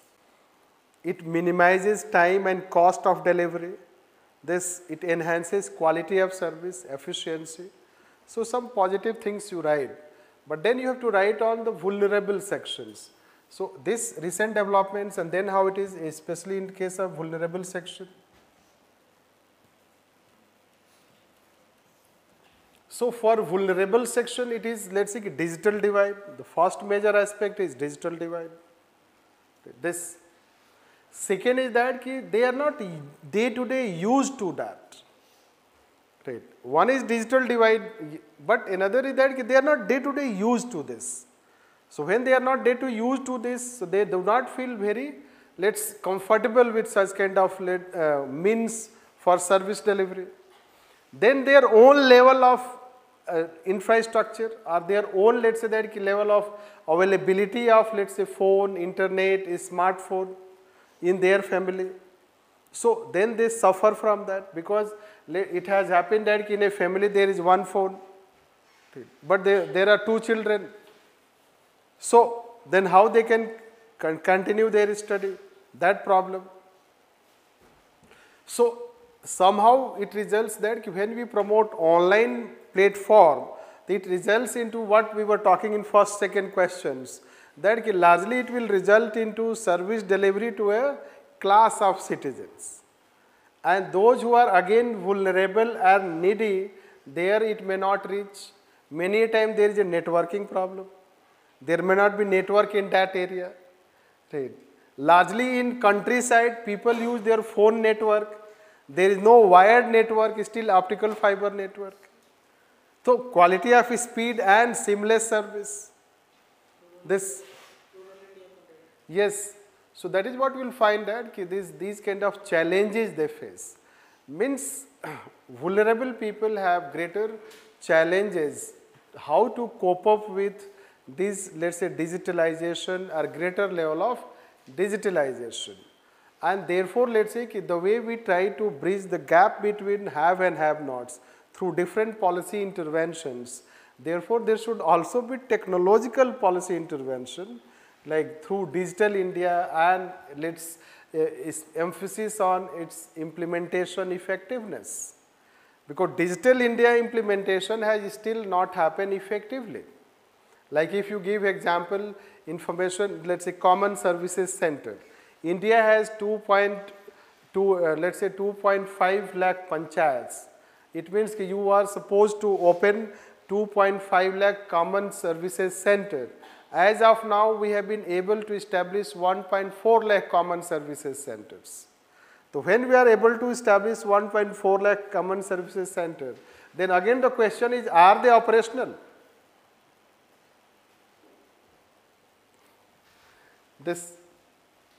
So basically it will result into affecting them and creating further vulnerability, right? It will create a sort of new have and have-nots. Therefore, let's say government should try to bring special intervention. At the same time, we should use blend of both. Online should not become replacement of offline. There should be both options, right, for parents, both options, and government should also focus on improving infrastructure. So that is what you have to write on this. Ethical issues. So can you bring the online method puts less importance to empathy and compassion? Yes. Because it's ethical issues they are asking. Yes. From psychological perspective. Can you write from psychological perspective? Yes, then it can also, let's say that help, basically government has given Pragyata guideline.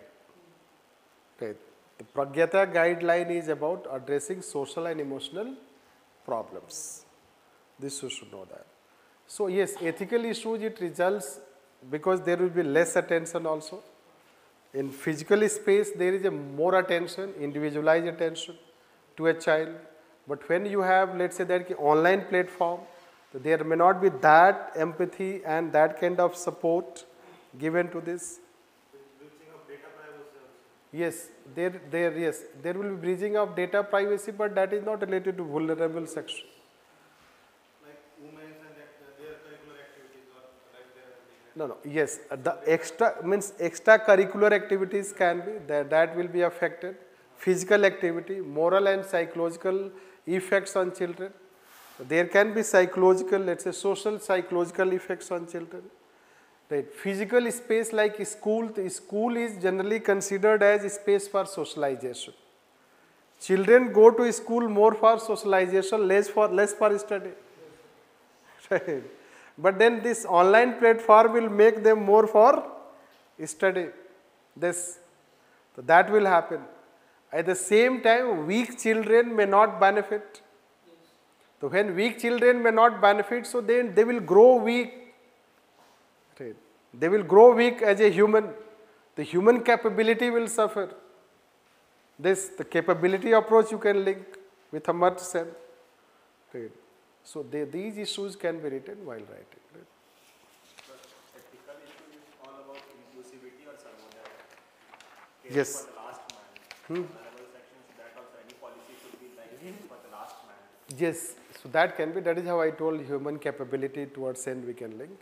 Right. Because when we take education and health, both are considered very essential for human capability. And then when you go by technological means, so vulnerable section already they are suffering. Right. And further by technological means it is not strengthening the process, rather for them it results into further suffering. Again their human capability becomes weak.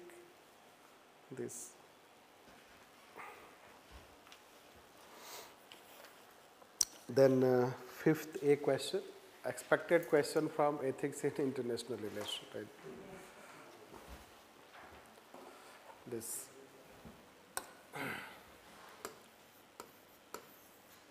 So any introduction. Then war, there is war ethics or ethics of war, we ask this question.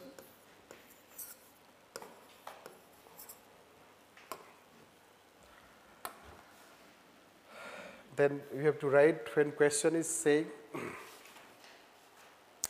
in this case, what before going to war, so what it raises the ethical concerns, I guess. No. What are those ethical issues that are crucial to be considered while launching the war and its continuation? No. So, what ethical issue we should focus?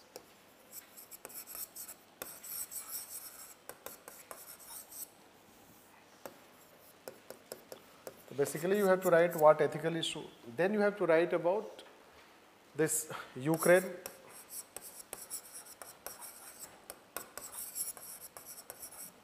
Russia war,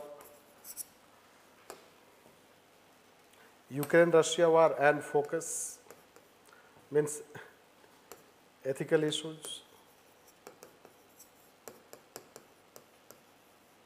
So the ethical issues as per the stance taken by different countries.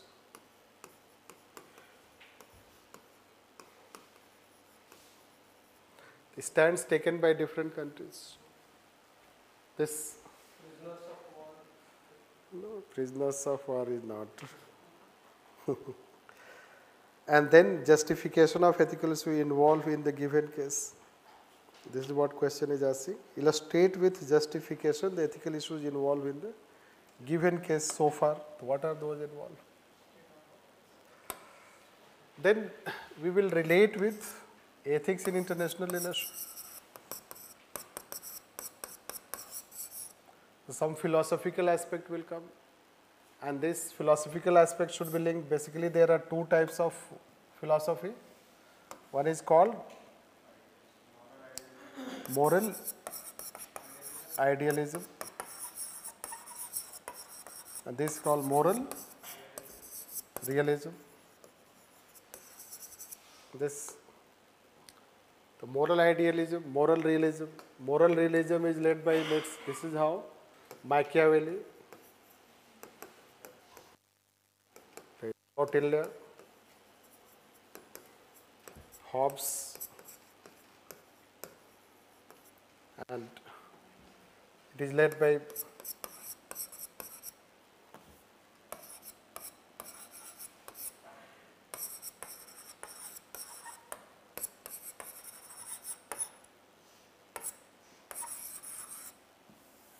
this enough Kant, Gandhi, Nehru, this. There is also one reference, just war theory.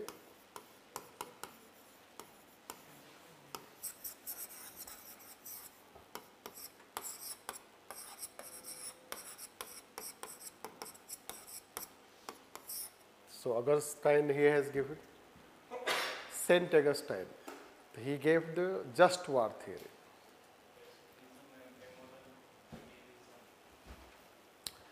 Anyhow, these are some aspects, let's say, which will be taken into your, since it was expected question, people also know it. We had also asked about this, discuss about, let's say, Ukraine and Russia, ethics of war. We expected a question, and that is how they have, it's not we expected they have asked, they expected, that's why they have asked. So, this way, so now you can simply introduce by this that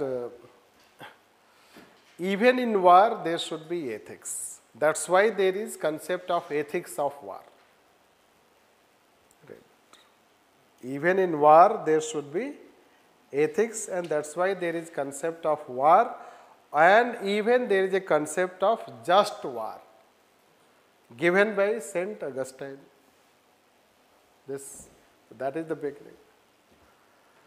Now then you can write that it is ethics of war. It is the ethics of war which deals with what are the ethical standards which should be followed in war. Whether war is ethical, whether during war what ethics should be adhered by both parties. Right. So there are, let's say, that ethical standards even for war. And what we should take into consideration the ethical issues. Ethical issues we should consider before going to war is that war, whether war is going to have huge humanitarian loss, humanitarian destruction, right? Destruction to human life, loss of human life, economic cost of war, What will be the economic cost of war? Right. Then legitimization of illegitimate war. Right. So there can be legitimization of illegitimate war. Then it will give once again dominance of moral realism over moral idealism. This, and will war solve the problem for which we are going forward? It may not necessarily. Right. So that is how, let's say that what will be the post-war situation. So there can be several such ethical issues which can be debated, and that's why it is said that the war should be taken as last resort. Even Kautilya also takes, just war theory also says that war should be taken as last resort, and war should be fought for humanity, right, rather than for showing power. This. So that is what we can talk about related to ethical issues. Then you can talk about in Ukraine and Russia war, what has happened. So basically countries have aligned once again as per their national interest. Hence once again it has shown that in ethics in international relation, the only ethics remains is national interest rather than ethics in international relation.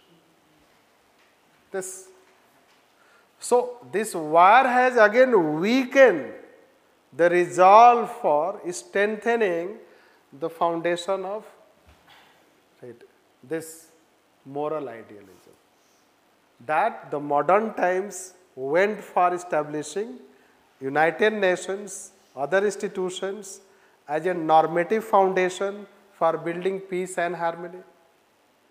Right. So this moral idealism teaches about normative foundation. This world has been created on the basis of a normative foundation. What is normative foundation? That is called humanity. Right. Humanity or human means humaneness cannot be separated.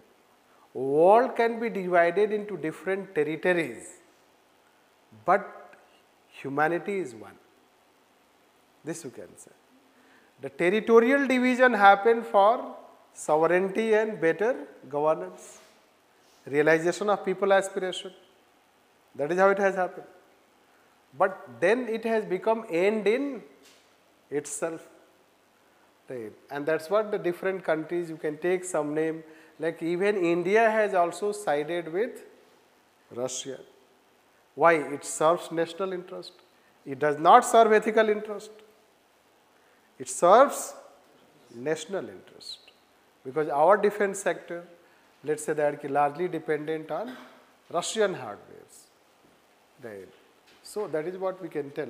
However, let's say that war should be avoided, and in ethics in international relation, there are that two schools of thought, and ultimately it is the modern school of thought, which is moral idealism, that has given or that has become more overwhelming, or that has tried to dominate over moral idealism, moral realism, because moral realism propagates power. It propagates power, and it is the power which has also become basis for present conflict. So that way you should try to write about this. A bit of Ukraine you should have also written, since the question has several parts. Here it is also saying that this about war, this you have to write. You have to write simply a bit of that. You should have written also Ukraine, Russia, that why Russia has attacked. So it has attacked for its security, and in that security, let's say NATO. So that aspect should be written. A bit of IR should have been written.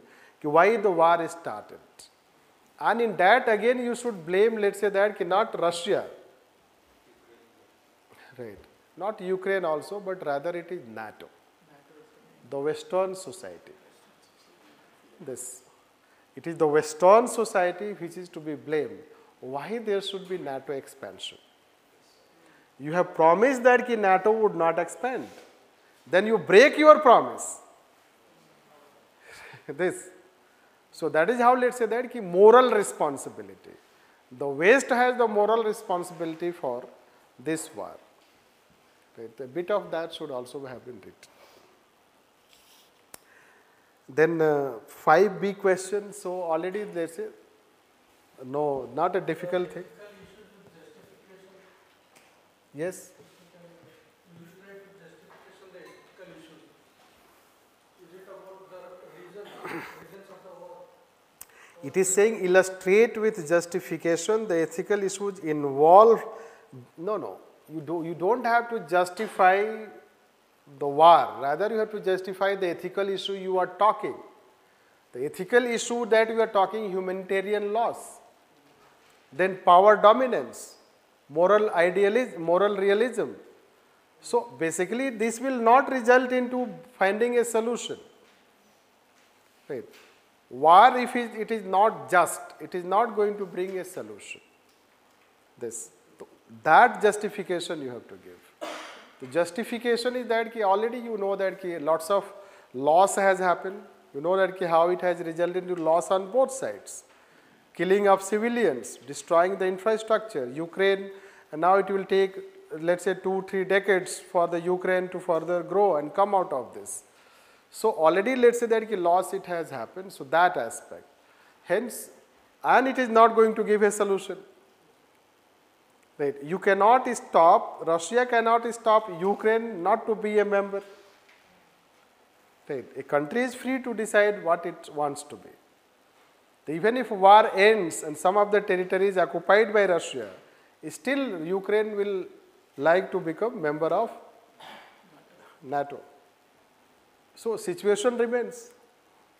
Right. You can end with Eisenhower saying that the war can be only suitable in cases of emergency and coordination and cooperation are needed for eternal peace. See, yes, war, let's say that the question is that end. That is how the first part it is asking, what ethical issue. The ethical issue, one thing is that when you are going for a war, you get victory also, like Russia gets victory. Then will it serve the purpose? It is not going to serve the purpose. Let's say India and Pakistan, how many wars we have? Does it solve our problem? Cold War, does it solve the problem? Right. But it results into destruction. It results into alignment again, let's say. We are further exposed to our values. And then an aspiration is developed among people that there is no ethics in international relations. Means the resolve to strengthen the foundation of ethics that weakens. Today the world is more divided than united. Right. Not only because of Ukraine, but let's say that Ukraine is also a factor as we are talking Ukraine. So you are not united to solve the problems of this world. Rather, you are more divided.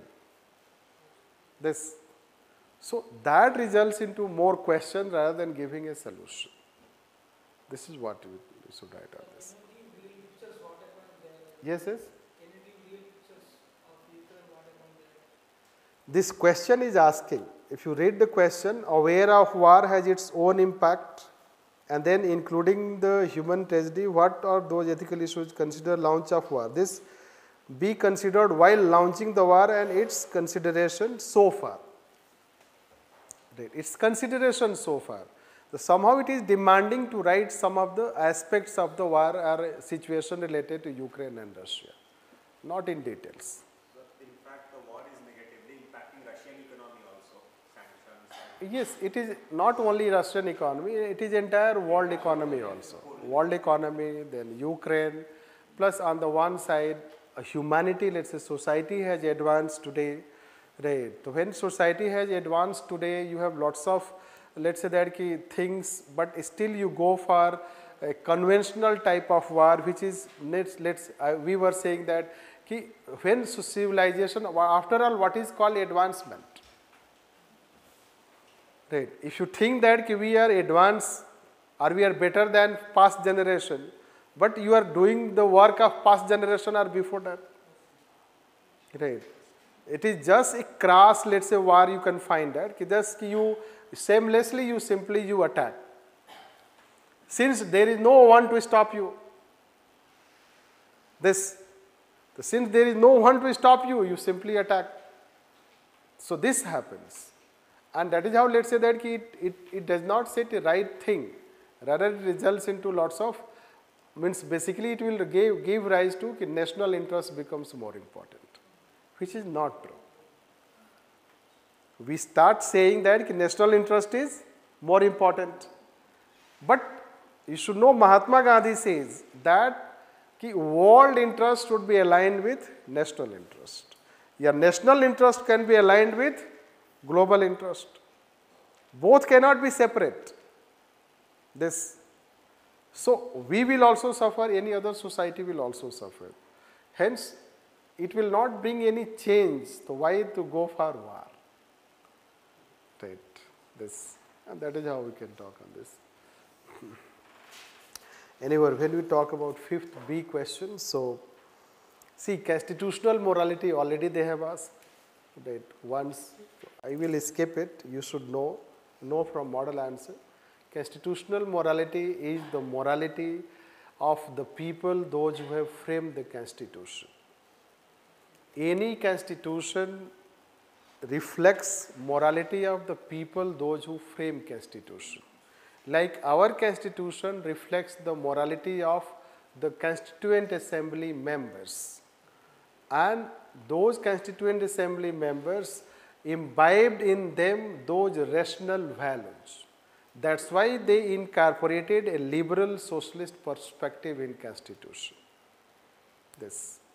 That is what we mean by constitutional morality. Its significance is that constitutional morality is needed by the government of the day to achieve the ideals of the constitution.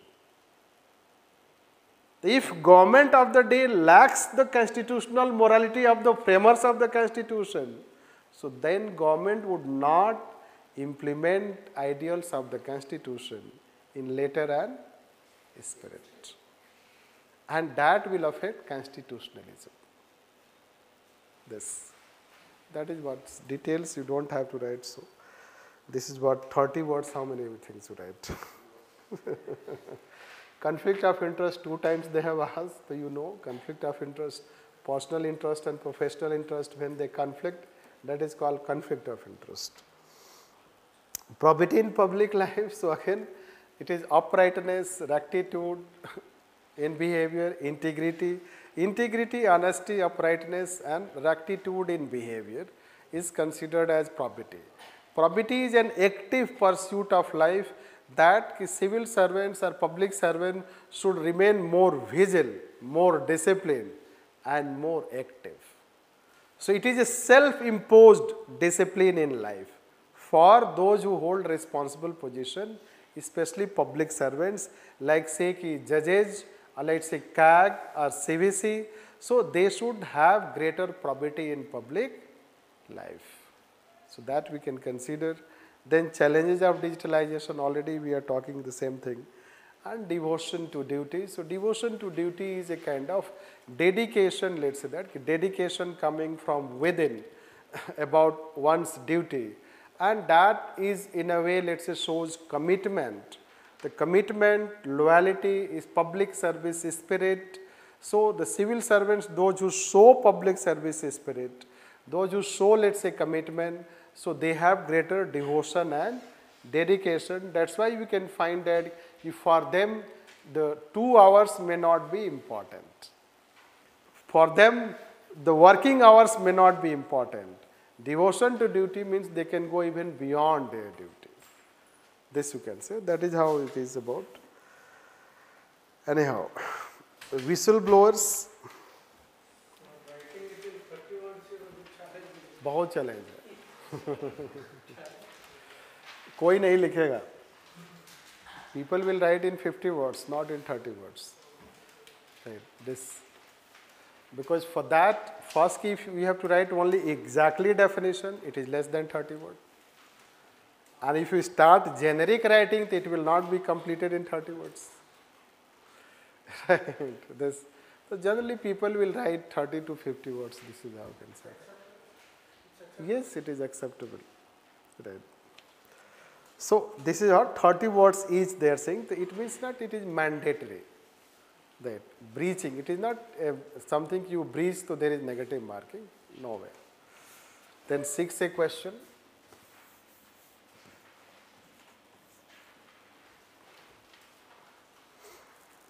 See, it is about whistle blowing.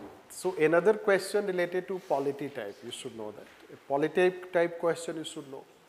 So any introduction you can write. Then you can write about whistle blowing.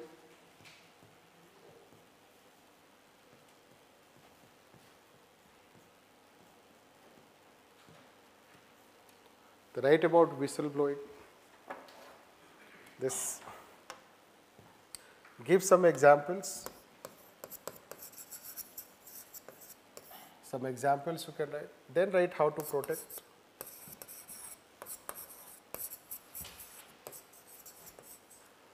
This. Basically in this part, you should write that need. You should have written about need. Need for protection. Why we need to protect? Right. Some key things. What some key things would come?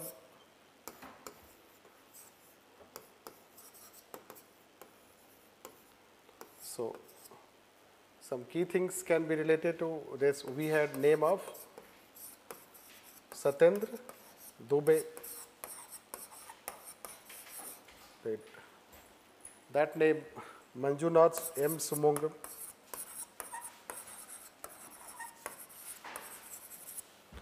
Then whistleblowing law.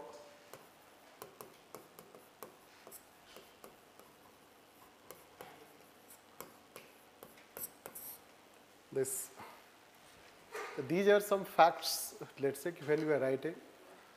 So they should come.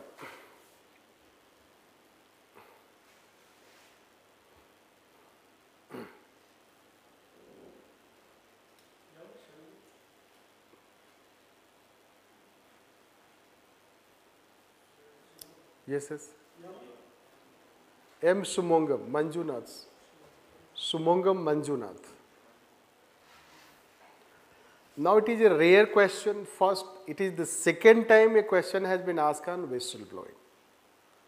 This you should also know. This is the second time a question has been asked on whistleblowing. It is not the first time. Right. So simply you can write about, see model answer. I do not want to explain much on this.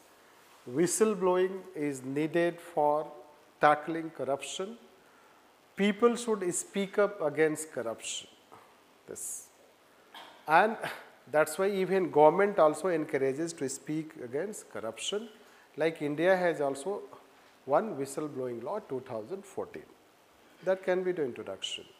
Then you can go on talking about whistleblowing is an act in which a public servant, civil servant or a private individual raises red flag about corruption in organization when he finds that corruption in organization is not being tackled through the appropriate mechanisms, then he brings out that corruption outside, either leaking in media or he speaks himself about that. We can find how in recent times it has happened. Satyendra Dubey raised corruption in National Highway Authority of India. Manjunath Sumangam raised corruption in Indian Oil Corporation. Then let's say in ICI Bank about the chairperson of ICI and her husband and one loan related, let's say that favor. So that was also raised by one whistleblower. So we can find whistleblower within ICI Bank. So there have been, let's say, whistleblowers. Another whistleblower was Sanjeev Chaturvedi, who raised about corruption in Ministry of Health. He was Chief Vigilance Officer belonging to Indian Forest Service. So these are some of the, let's say that, whistleblowing related examples, right? So that you can talk, and then already one case study they ask related to whistleblowing. So you can talk Snowden also, Snowden, Operation Prism, and whistleblowing, right? So that they are some major examples. Then how, why to protect, what to protect? Snowden.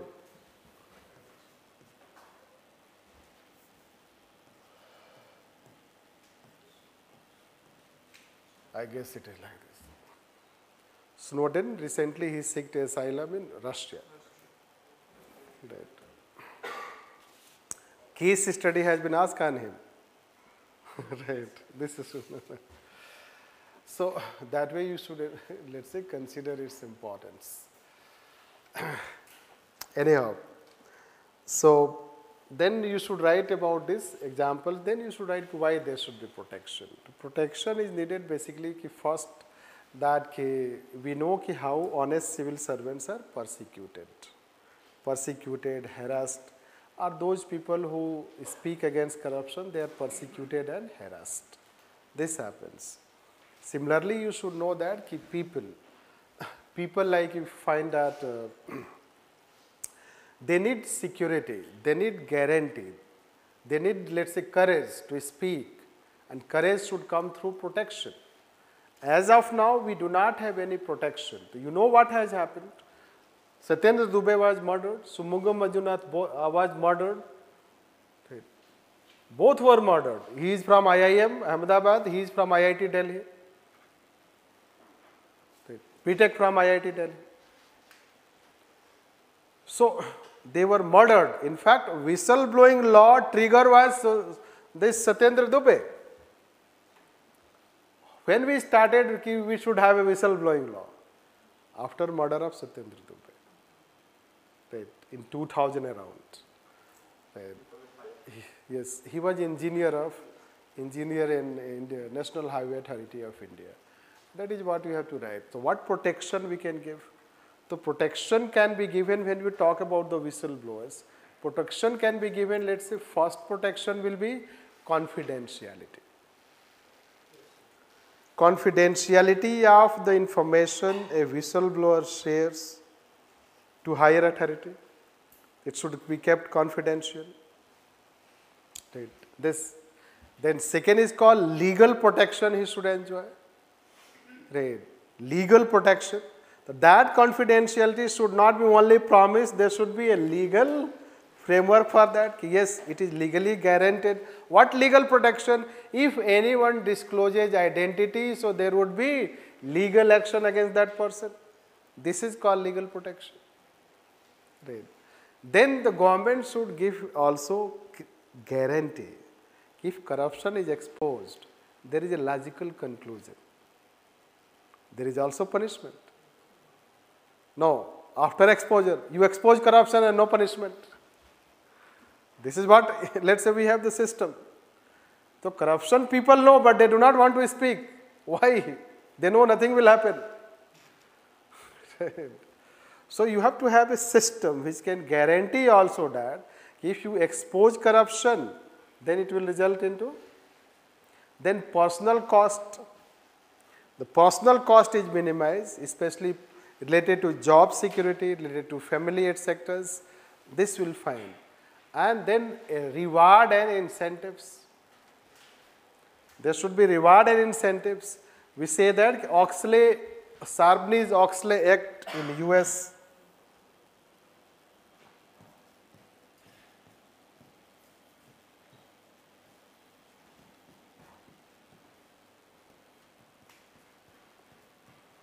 it was brought around 2000. So Sarbanes-Oxley Act, under that 1/10 of the exposure is given as incentive to whistleblower. Right. हमारे देश में आ जाएगा तो सब लोग whistleblower बन जाएंगे. Right. So, yes. Anyhow, so Kautilya had talked about 1/6. You should know that. 1/6. जिसको सूचक बोलते थे. Right. The सूचक means informant should be given 1/6 as incentive. These are some rare facts, let's say, you should write related to. So that is what we can talk about whistleblowing. Then towards end you should write okay, whistleblowing law already we have. There is whistleblowing law. it should be brought into operation. It is not in effect. Right. Law is brought, but it is not in effect. It should be implemented. And some flaws should be addressed, especially related to legal protection. Means it should be further strengthened and brought into effect. This, that way. The government itself can have a system like spy system as they go.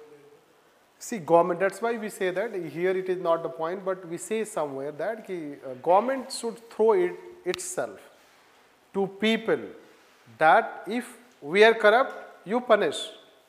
But how people will punish? Through these institutions.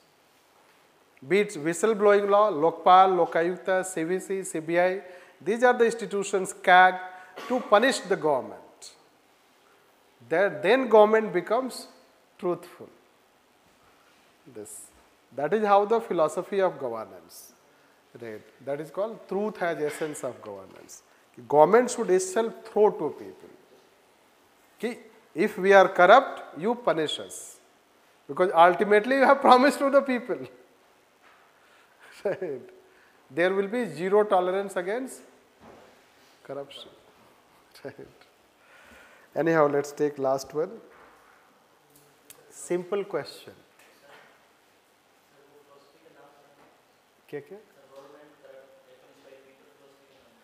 Right. Truth as essence of governance. Ram राज रघुकुल रीति सदा चली आई प्राण जाए पर वचन न जाए. This. So truth, for the sake of truth, life can be sacrificed. And the highest entity of the state, even Rama, he is ready for test of truth. This is called essence of governance. Right. So a king, a government should throw to itself, to people, that if we are corrupt, you punish us. How? Through such institutions. Lokpal you create, ombudsman you create, CVC you create, or whistleblowers. You encourage whistleblowers. That's why they should get protection. Right. Government should not portray the philosophy that no, we are ourselves honest, you don't need to worry. And you cannot question us. What governments are, let's say, propagating the philosophy all across the world, that we are honest, don't worry, and don't question us. It is just different. That is how essence. You should know all these things. Anyhow, see, this question is a very simple question. Corporate social responsibility. It is the third time a question is asked on corporate social responsibility. Only length of the question is big. Question is saying whether corporate social responsibility is effective or not. The corporate social responsibility. This is how it is saying. Baki to sara statement hai. Right. Just to make you consume your time. So in contemporary world, corporate sector contribution is generating wealth. Yes, it is generating wealth. Kya problem hai? In doing so, they are bringing in unexpected onslaught on climate. It is also well known. Right. Do you find that corporate social responsibility is efficient, sufficient enough to fulfill social role and responsibility needed in the corporate world for which the CSR is mandated? Critically examine this. So since a question has been asked, then critically examine the basically pros and cons you have to write. This you should know. So 6B question, any introduction on corporate governance. Then you write about corporate sector. Then corporate social responsibility linked with Companies Act 2013.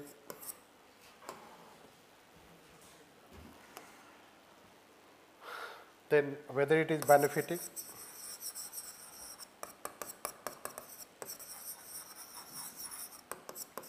whether it is bringing benefit,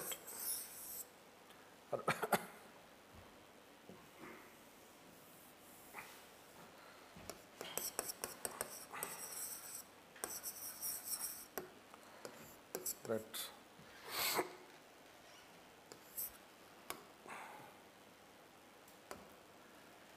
So this means benefits part you have to write.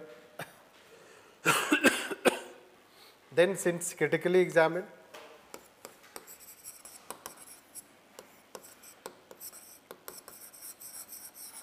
you have to write critically examined. So write its cons aspect, way forward. This.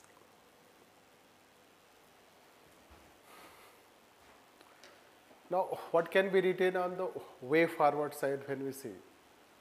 Anyhow, so corporate sector, simply you can write, start with this, that corporate governance, so you can start with corporate governance, that corporate governance has become basis for promoting corporate social responsibility, like Indian Companies Act 2013 has provision for 2% net profit going for corporate social responsibility. Then you can write, in fact, corporate governance, which talks about greater transparency and accountability in governance of a company, has given emphasis on role of companies to contribute to society. So corporate social responsibility is about a company, whatever it has achieved, it should have the social obligation towards society, and hence it should also have a stake or say in betterment of society. Right. This idea has also come because of this concept, planet, profit and people. The corporate social responsibility is also about planet, profit, people. Means companies today should not earn only profit, but it should save planet and people. Why? Profit will come on sustainable basis if planet and people remain. If planet and people are not saved, so where the profit comes? So sustainability of business is also linked to sustainability of society, life. This, and that's why CSR.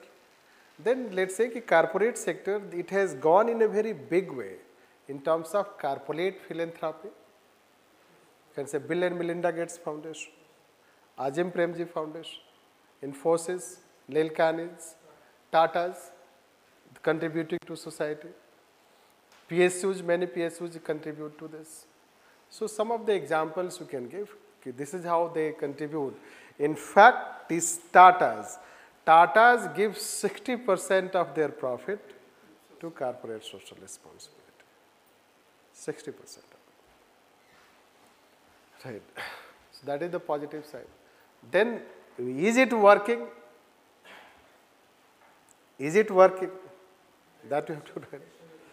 So then we can say that, see, corporate social responsibility, yes, to some extent it propagates and it promotes social obligation, and it has, let's say, improved corporate governance.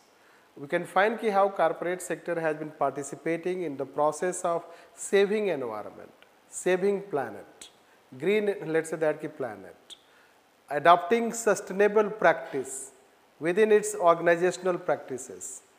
So adopting environment friendly approach. So these things can be also written. However, we can say that the corporate social responsibility should not be only considered as something called giving some funds to welfare of people. This, it should not become the way it is becoming, that corporate social responsibility means a company should share some of its profits to government, like say Prime Minister Relief Fund, or it should give it to NGOs. Rather, corporate social responsibility means company in its inherent practices itself brings social responsibility. So generally we have been teaching, I guess students would have written the philosophy we teach. So let's say that this is called Microsoft, and then it goes on having its business Business practice on the basis of profit. Profit is based on then certain share.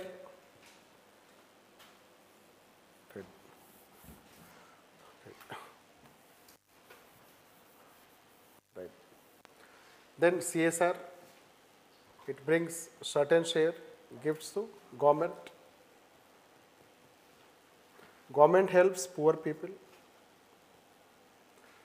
Whether its profit motive has made people poor,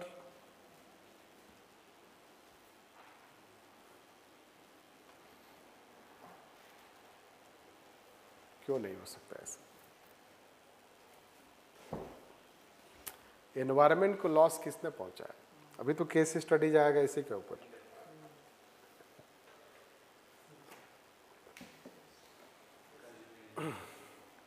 Isn't it?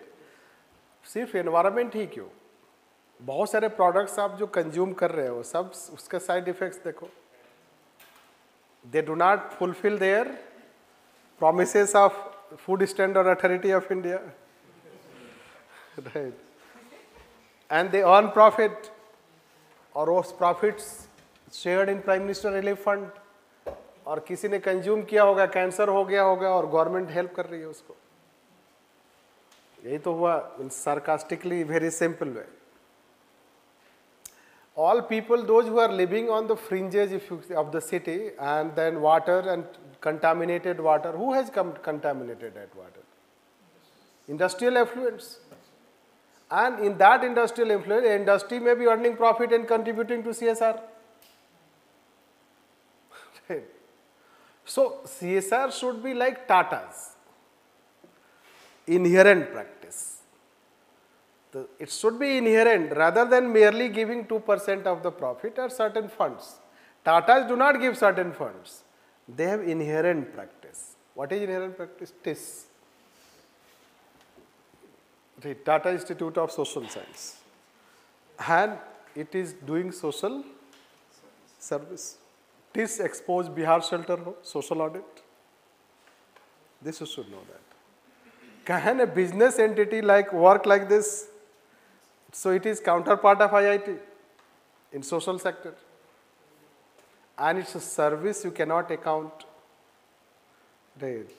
That's what called social service. That's what called social responsibility. So good companies inherently have practiced that they will be less inhuman. They are profitable but not profit hungry. Right, like say Infosys, Wipro and etc. So they also, because the people, those who are working in company, they are also human. They are also human. But you do not have human approach to them. But here you become human. Right. This. It is like you are very harsh to your own housemate. But outside when you see beggars, you feel very compassionate. This is what you can. First you be compassionate within your house. This is what you can say. That is what you can write when we are talking about. So corporate social responsibility should not become merely giving funds, rather sharing responsibility. Sharing responsibility is more important than just giving funds.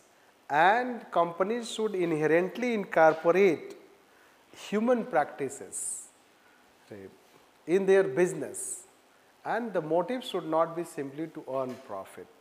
Means today business should be done from the perspective that when you take any business decision, that business decision should be based on the idea whether that decision is bringing benefit to society or not.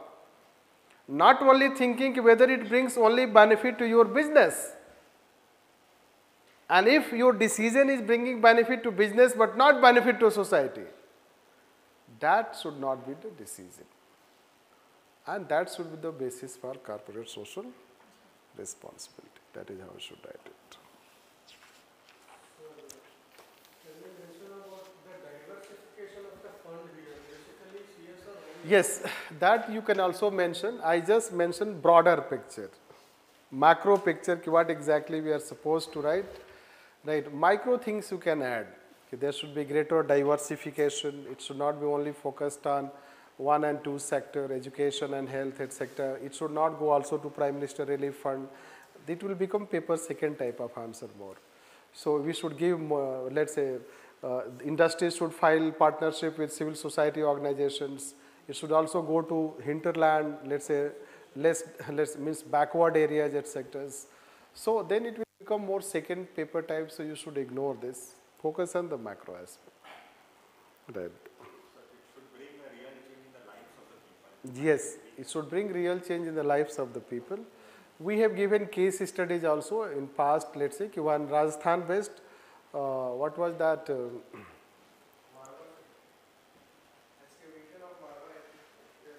Yes, a case study was there. Basically, so what the company did is that the entire locality was developed.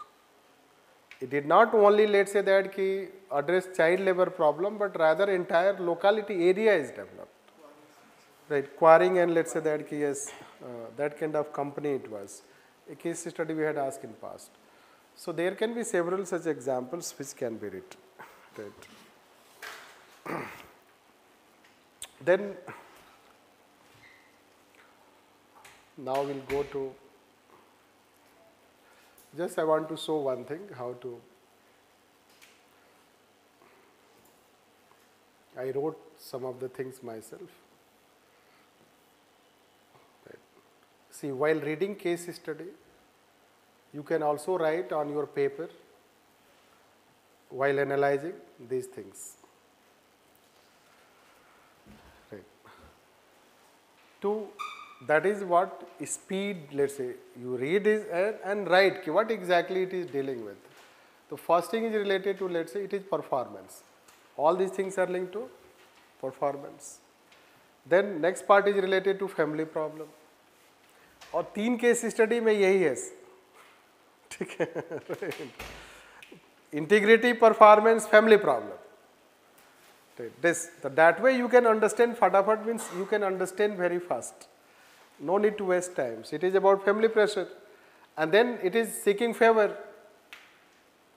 It is seeking favor in return of contract. This. Then issues, main issue क्या है? Integrity है. Then problem solve हो जाएगा. But future is scope. So while reading case study, you can write on paper ki what exactly the paragraph is dealing with. This, so that ki you can simply know its summary in the end after reading. Oh, these are the issues. And once you know the issues are dimensioned, then you can think accordingly. This. So that way will be considered. Now let me go to next.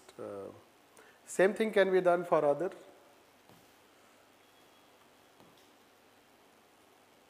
case studies. So for one, just already we are consuming lots of time. For one, I just wrote how to write it. This. For one case study, I wrote it. Generally, we do not write it, and model answer you will get, so you can read from model answer. Although I can tell in approach and analysis of the case. This is not to write in your answer. This is also not to write in your answer. First, second point. It should be in your mind after reading the case study. After reading the case study, we said no dimension and variable. This you can introduce. You can introduce with dimension and variable, or you can introduce basically ethical mapping, but this is not a class how to introduce. This, some other days or some other time we can tell it. So how to, let's say, know the major dimensions, what areas I have to focus. What exactly I have to focus in the case study. So you have to focus, as I wrote here, pressures to perform this or lose the job. Either you perform or your unit will be closed. Right. Then personal case studies go on writing lots of ऐसा case लिखेंगे, ऐसा personal problems लिखेंगे कि this you get trapped in that, but don't get trapped. अब जो trap नहीं होगा उसके लिए वो डिफिकल्टी नहीं है, चैलेंज ही नहीं है। बिकॉज फैमिली प्रॉब्लम से आप थोड़े डर जाओगे, right. This is what it is, it is a trap, right. चाहे वो जो भी प्रॉब्लम है, कैंसर हो गया है, हॉस्पिटल में है, होने दो, right. Better opportunity they will offer, right. It is offering better opportunity through a favor. This is what. Then main ethical issue is loss of integrity. Loss of integrity for personal gain. That is going to happen. Right. Then subject matter, so we have written it is related to based on values. You should identify what is the subject matter. Subject matter is related to corporate governance. In let's say corporate governance with professional ethics. That can be. The corporate sector related case study it is. Now this I will tell you a bit what exactly it is, but let me tell you. See, this case study is that there is a person and person is heading one such, it means senior level person. There is also a head, means head to him in that organization. Now somehow the company he is working, it is not able to perform, and then it is supposed to get a contract for Ministry of Defense. If it would not get contract from Ministry of Defense, then possibility is that the Indian unit will be closed and he will lose the job. So there is a huge pressure to perform, get the contract. This is one aspect. This is called one dimension. Right? So when we start, let's say that case studies are here.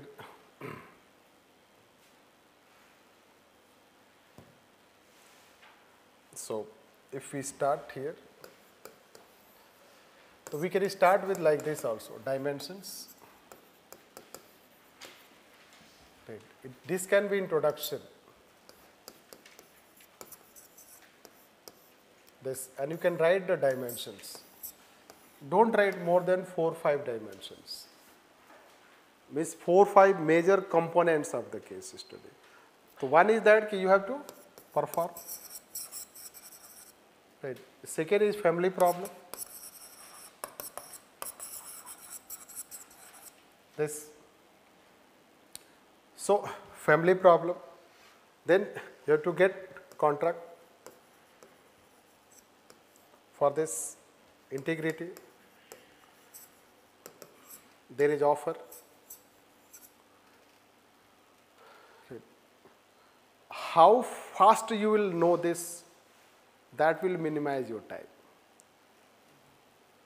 So your reading should be intended to know what, not to read case study, to read that how many issues it has, how many components it has, because they will lengthen the sentence about one aspect.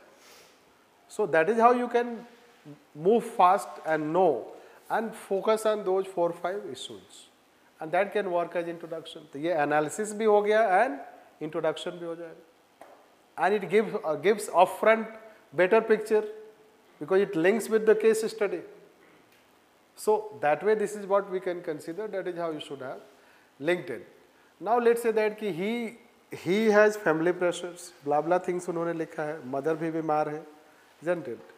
So they have written family pressure. Then they are saying that कि you interview another person. Another person proposal comes कि you interview, his CV come from Ministry of Defense, and you have to interview that person. He is thoroughly fit person, competent, but he says one offer he gives. If I will give my company in which he is working, my company bid document to you for the project you have applied in Ministry of Defense in return of job, this, so you will get contract from Ministry of Defense. Now let's say he is getting this, person is competent, so should he be given job? That is what the case is. So very obvious, length of the case study is very, 600 words. इसको आप एक paragraph में लिख सकते हैं. Right. You can write in one paragraph, right? But what they have done, they have written in 600 words. That is what you should know the challenge. So big paragraph means it may not have, it will have some dimensions, but still let's say you can read fast. And that is how let's say it is asking. So then it is asking about, first question is related to, so basically we teach later on somewhere you can watch videos where I teach strategy etc. so you can understand. Ethical mapping generally we say also is a way to introduce. Ethical mapping means the basis, the major factors which will guide your answer. What are the major components which will guide your answer? These are the major factors which will guide our answer. One is called say professional integrity. This professional integrity you need, question is demanding. Ethics in business and corporate governance because it is related to business. Then efficiency and performance, and then peace and prosperity related to life. This. So that way these are the major things which will guide our answer. That is called ethical mapping. And then let's see, we have written this, what are ethical issues? So once you are able to know dimensions, you can write ethical issues accordingly. Because if there are 4 dimensions, 4 ethical issues. So it will be easy to write and diversity of ethical issues you can write. This, so what ethical issues will be that? The business based on utilitarian rather than compassionate capitalism. What? Pressures build kar rahe ho aap? Perform or perish. Right. So there is no humanity. So if a person has served for you for 10 years and today he does not perform, so he is fired. That is not, that is crony capitalism or capitalism. Now we have compassionate capitalism, right, which is talked by Narayan Murthy. Then possibility of nexus, Defense Ministry and Mr. Subhash, the person who is being interviewed. How Ministry of Defense got the CV of Mr. Subhash? Subhash name they have mentioned. This year in case study they have mentioned names also. Right. So let's say that Mr. Subhash CV kaise aayega? And why Ministry of Defense is sending CV to you? Means the company.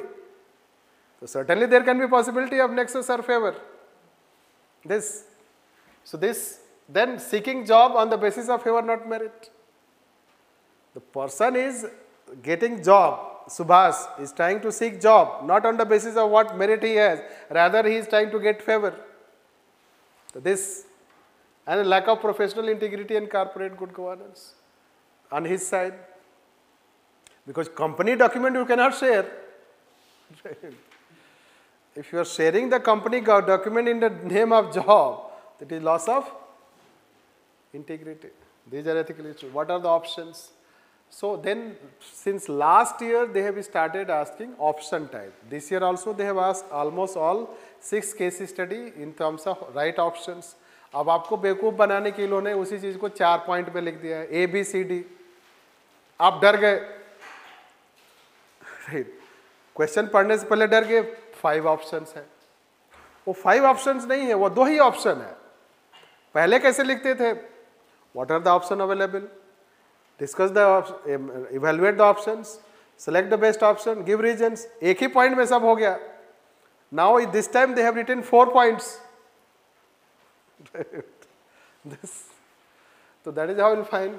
So see the question by the way, right? I guess this question, discuss ethical issue, that is traditional question. Critically examine options available to Prabhat in the above situation. Which of the above would be most appropriate to Prabhat and why? So in past it used to be 1 question. Now they have made 2. And other question में इन्होंने क्या किया, इसको 4 बना दिया. Right. We'll show you that also. That's why it became 5. Anyhow, so we have identified just some ethical issues. So once we are able to know that, these things can be considered ethical issues. Business, already we have told ethical issues. Options, let's, why we have written options? Options you should write properly. This you should know. Options, that's why we have framed here. Otherwise, when I try to save time and write a short option, you will learn accordingly like that. People write very short option. That should, it should be properly framed. Like, give job to Subhas, that will address both job and family problems. Give job to Subhas without taking the papers, because he is competent, it is written. Take the view of the executive director and act accordingly, means superior. But options के लिए है option. Reject the proposal by Subhas. Tell that what he is doing is not appropriate, right? Though he could have got job on merit. This is what options can be written. The most appropriate option will be this. Fourth. This will be the most appropriate option. He should reject it, isn't it? Even if you have tons of pressures, right? And if pressures result into wrong action, तो government of India ही सबसे पहले करे ना, right? सारा economy का principal भूल जाओ, currency को पब्लिश करो और इकोनॉमी को फेस कर लो फिर, isn't it?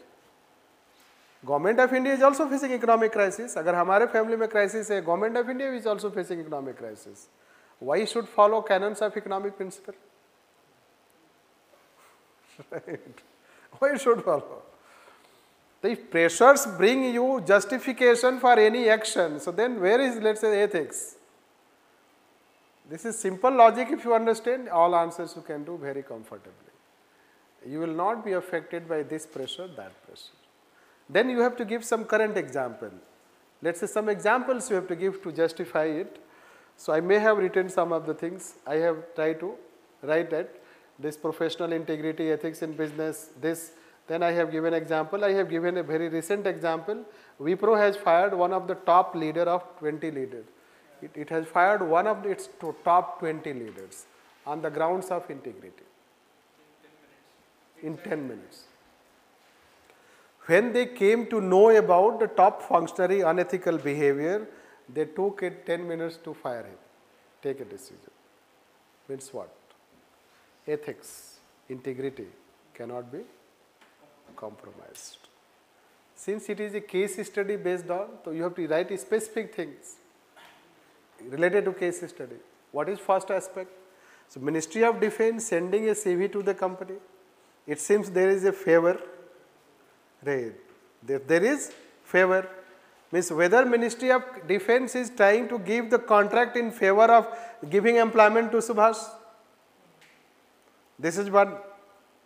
The second thing is that then Subhas is doing illegal act, giving the document of his company, which will be given in bid. And if Mr. Rakesh, I think whatever it is, Prabhat, if Prabhat does like that, he is also undermining integrity. And they can face even greater hardship tomorrow when it will be exposed. Right? When it will be exposed, not only he will suffer, Subhas will also suffer, Defense Ministry will also suffer, and family will also suffer. As of now, when you have hardship, you are there to support family. Tomorrow, when it is exposed, you are arrested. So even you are not there to support your family. This you should know that. So the consequences of the action and corporate good practices. So if contract is sought on the basis of favor given, it will undermine professional integrity and corporate governance.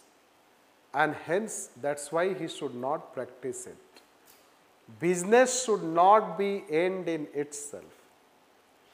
Business is a means. We have already told in theory section, good aim of human life. Aim of human life is good human. The business is not an end in itself.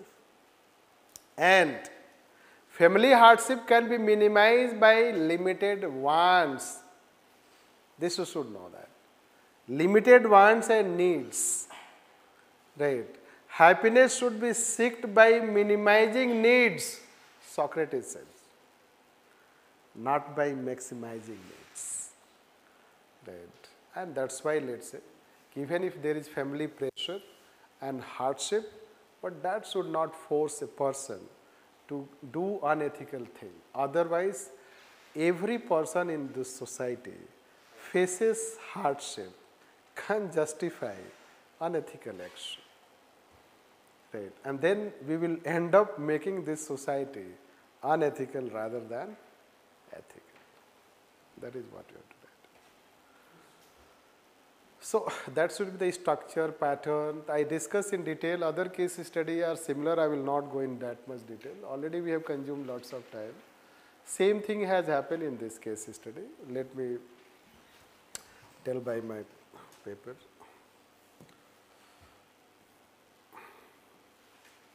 See, it is a small case study, and then same thing they are saying almost.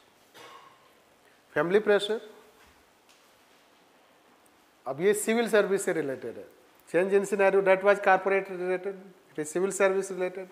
Now family tension है बहुत, आपको family pressure है. Then let's say infiltration हो रहा है. Then false documents, right? Then you submit the document to higher authority. A higher authority says that you withdraw the document, otherwise your promotion will not happen, you will be transferred, blah blah things. Right. So again, promotion versus integrity. Right. So what happens? What are the main dimensions of the case study? The main dimensions of the case study related to family problem, then infiltration, false document, and then pressure to withdraw the confidential something report it has sent. Right. The report has been sent to the higher authority. They are saying that we withdraw the confidential report. These are the major dimensions. Dimension you write, and these things should be written. Now let's say what they have done. 5 questions they have made.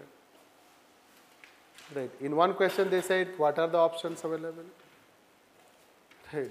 This दूसरे question में options में कौन सा adopt करोगे. Then evaluate the option. एक ही question को 3 question बना. This and then ethical dilemma you write. And last is suggest. तो ये तो आप अपने GS के knowledge से भी कर लोगे. Right. This you can write on the basis of your GS knowledge. But let's say that options. Here also you can write options accordingly. Right. Here in this case also. So options will be linked to that only. Integrity. So what you should do? The first thing you should do is that you should not withdraw. You should not withdraw the confidential report. Right. You should refuse to withdraw the confidential report. This is first. Second option should be that you should seek a meeting with higher authority, this additional secretary. You should seek a meeting with additional secretary. Additional secretary, yes. Seek a meeting with additional secretary and convince him about the report and its consequences. That can be one. Then send the report to the higher authority. That can be the central government. Send the report to the higher authority. And last option can be that seek transfer without withdrawing confidential report. Right. Let the confidential report be there. Don't withdraw it and seek your transfer. Anyhow, option for the sake of option. We will go that the most appropriate option. So most appropriate option we will take as seek appointment with higher authority to convince and convey your message. Many a time it may happen, additional secretary may not have told about withdrawal. The additional home secretary, somehow information may have leaked from this, and then therefore it may be the work of home secretary rather than additional secretary. Many a time it happens, the highest level functionaries are not aware about ground level, and middle and lower level functionaries try to manipulate the things. If this is a possibility, you should try to know. That's why meeting with additional secretary becomes important, or higher authority. And that should be the option. Another you write pros and cons. Then moral dilemma, ethical dilemma you can write. One is integrity versus promotion. One is integrity versus promotion. This Then second is it is called work and life balance. The work and life balance versus integrity, that can be considered. Means family peace and prosperity versus integrity. So that can be one ethical dilemma, right?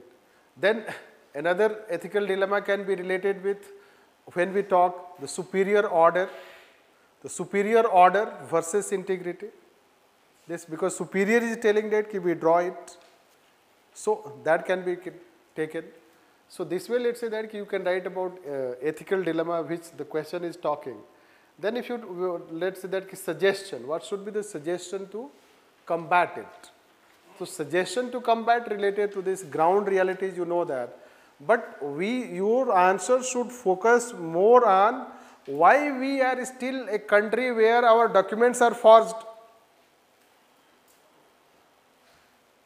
Isn't it? Why it should be? We have 5G, you have blockchain, right? And still your documents are forged. Artificial intelligence, what technology you do not have? It means that documentation should improve. The way documentation is done should be and should ensure forging the document becomes very difficult. Local level people cannot forge it. Only it will demand a very smart mind. Right? This. So you should, first point should focus on this aspect. Documentation by application of technology should be made in such a way that tampering becomes very difficult, that a local level functionary cannot tamper it. The second thing is it is related to border area states. The border area states, let's say population, settlement, these, let's say that you should have the details of that. The census, the localities, population and the settlements, how the settlements, you should seek report time to time from the state government. And third aspect is central government should have vigilance on that. The number of people who get settled in that state, on that it should carry out vigilance. So that will, let's say that will minimize infiltration. Plus, let's say other paper 3 type of answers you can write: fencing of borders, proper monitoring, documentation should be done only at particularly decided office, not by, let's say that the way it is done. So you can also deal on that aspect. Entry points should be also limited. Entry should be allowed only through one check post rather than the porous areas from anywhere they have the entry.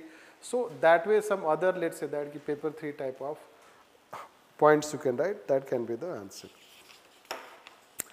Then let's take next.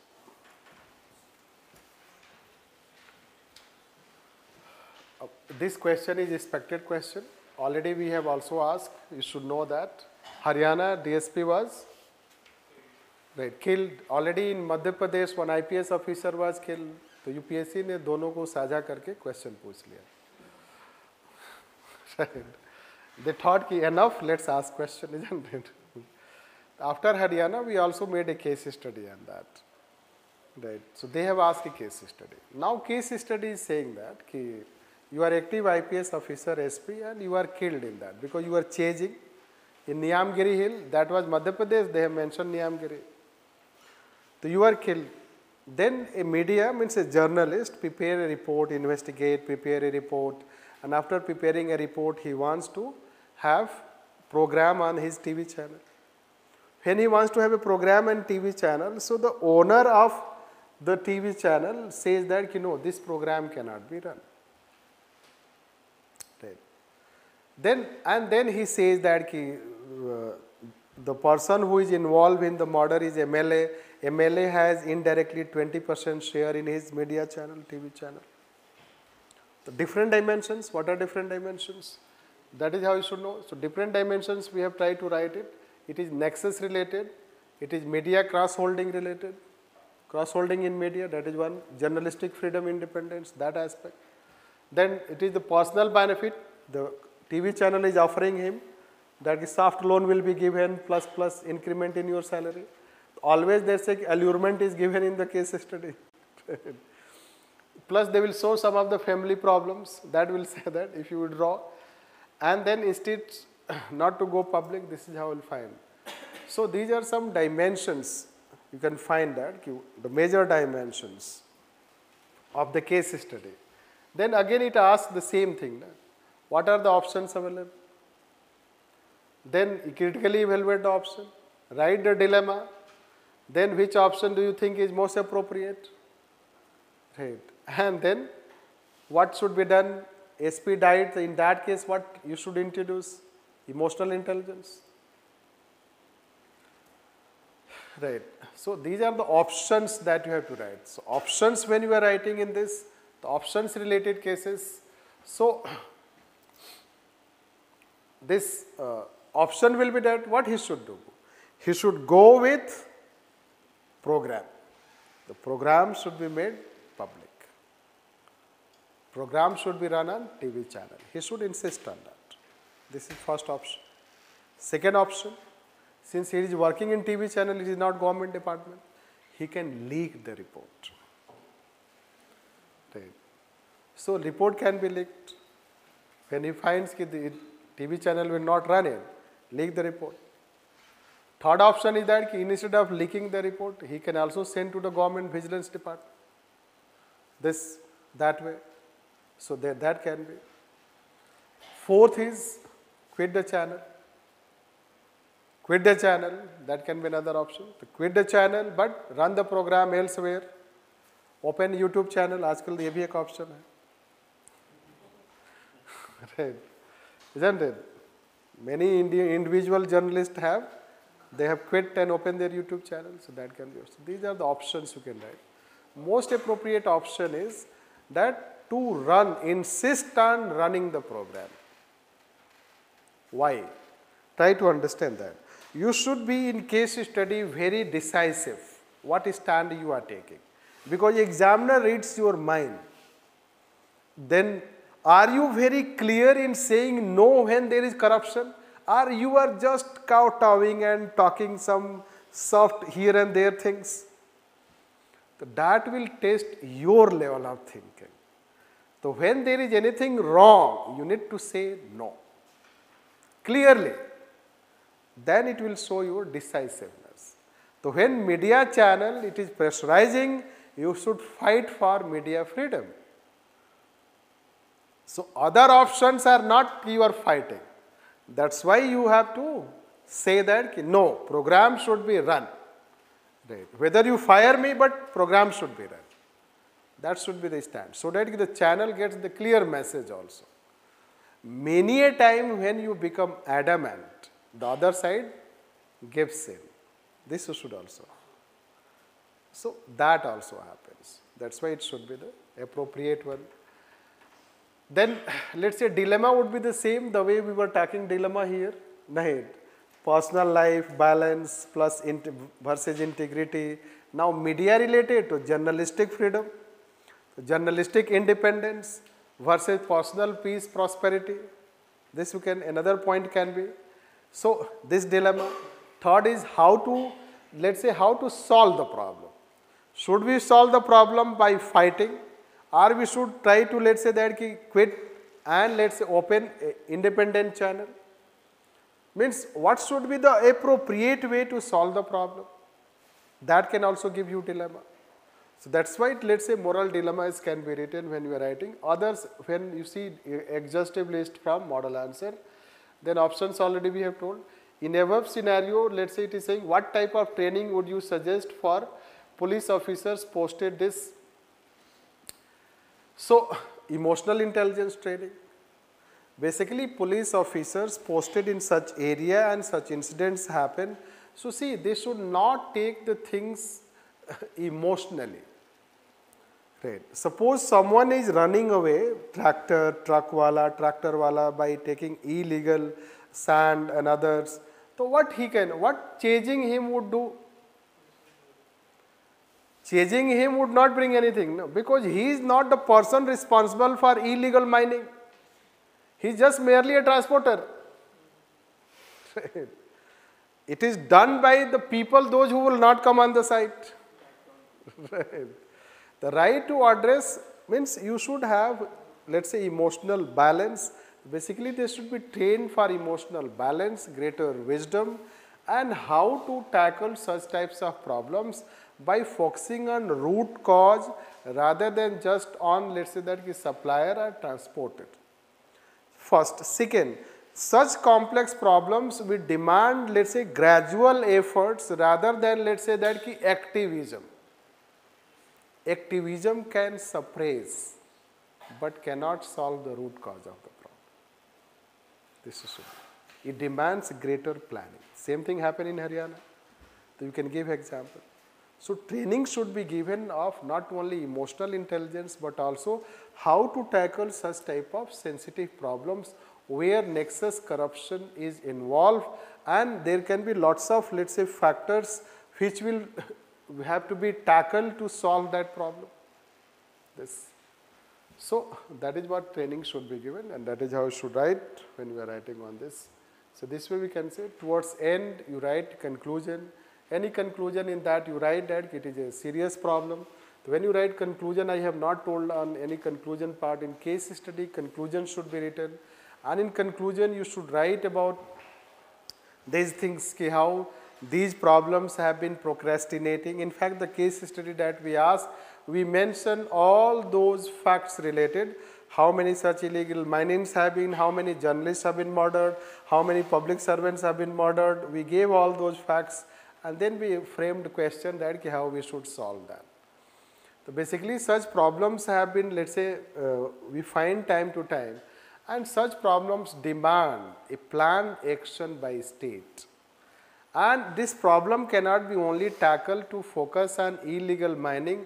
This problem can also be tackled when we imbibe greater transparency and ethical behavior in politics.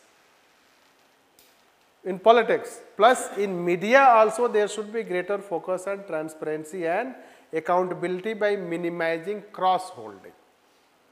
Right.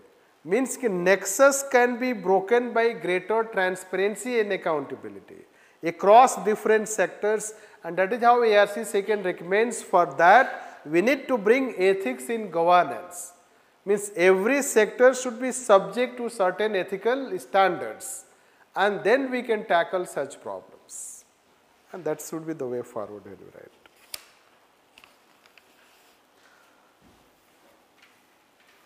So MBA student, same problem, family problem, right? This, he is MBA student, job किसी तरह से मिल गया, right? उसको family problem है. He joins a company, company is efficient, he is also efficient, and basically he is inspector, let's say, quality control related.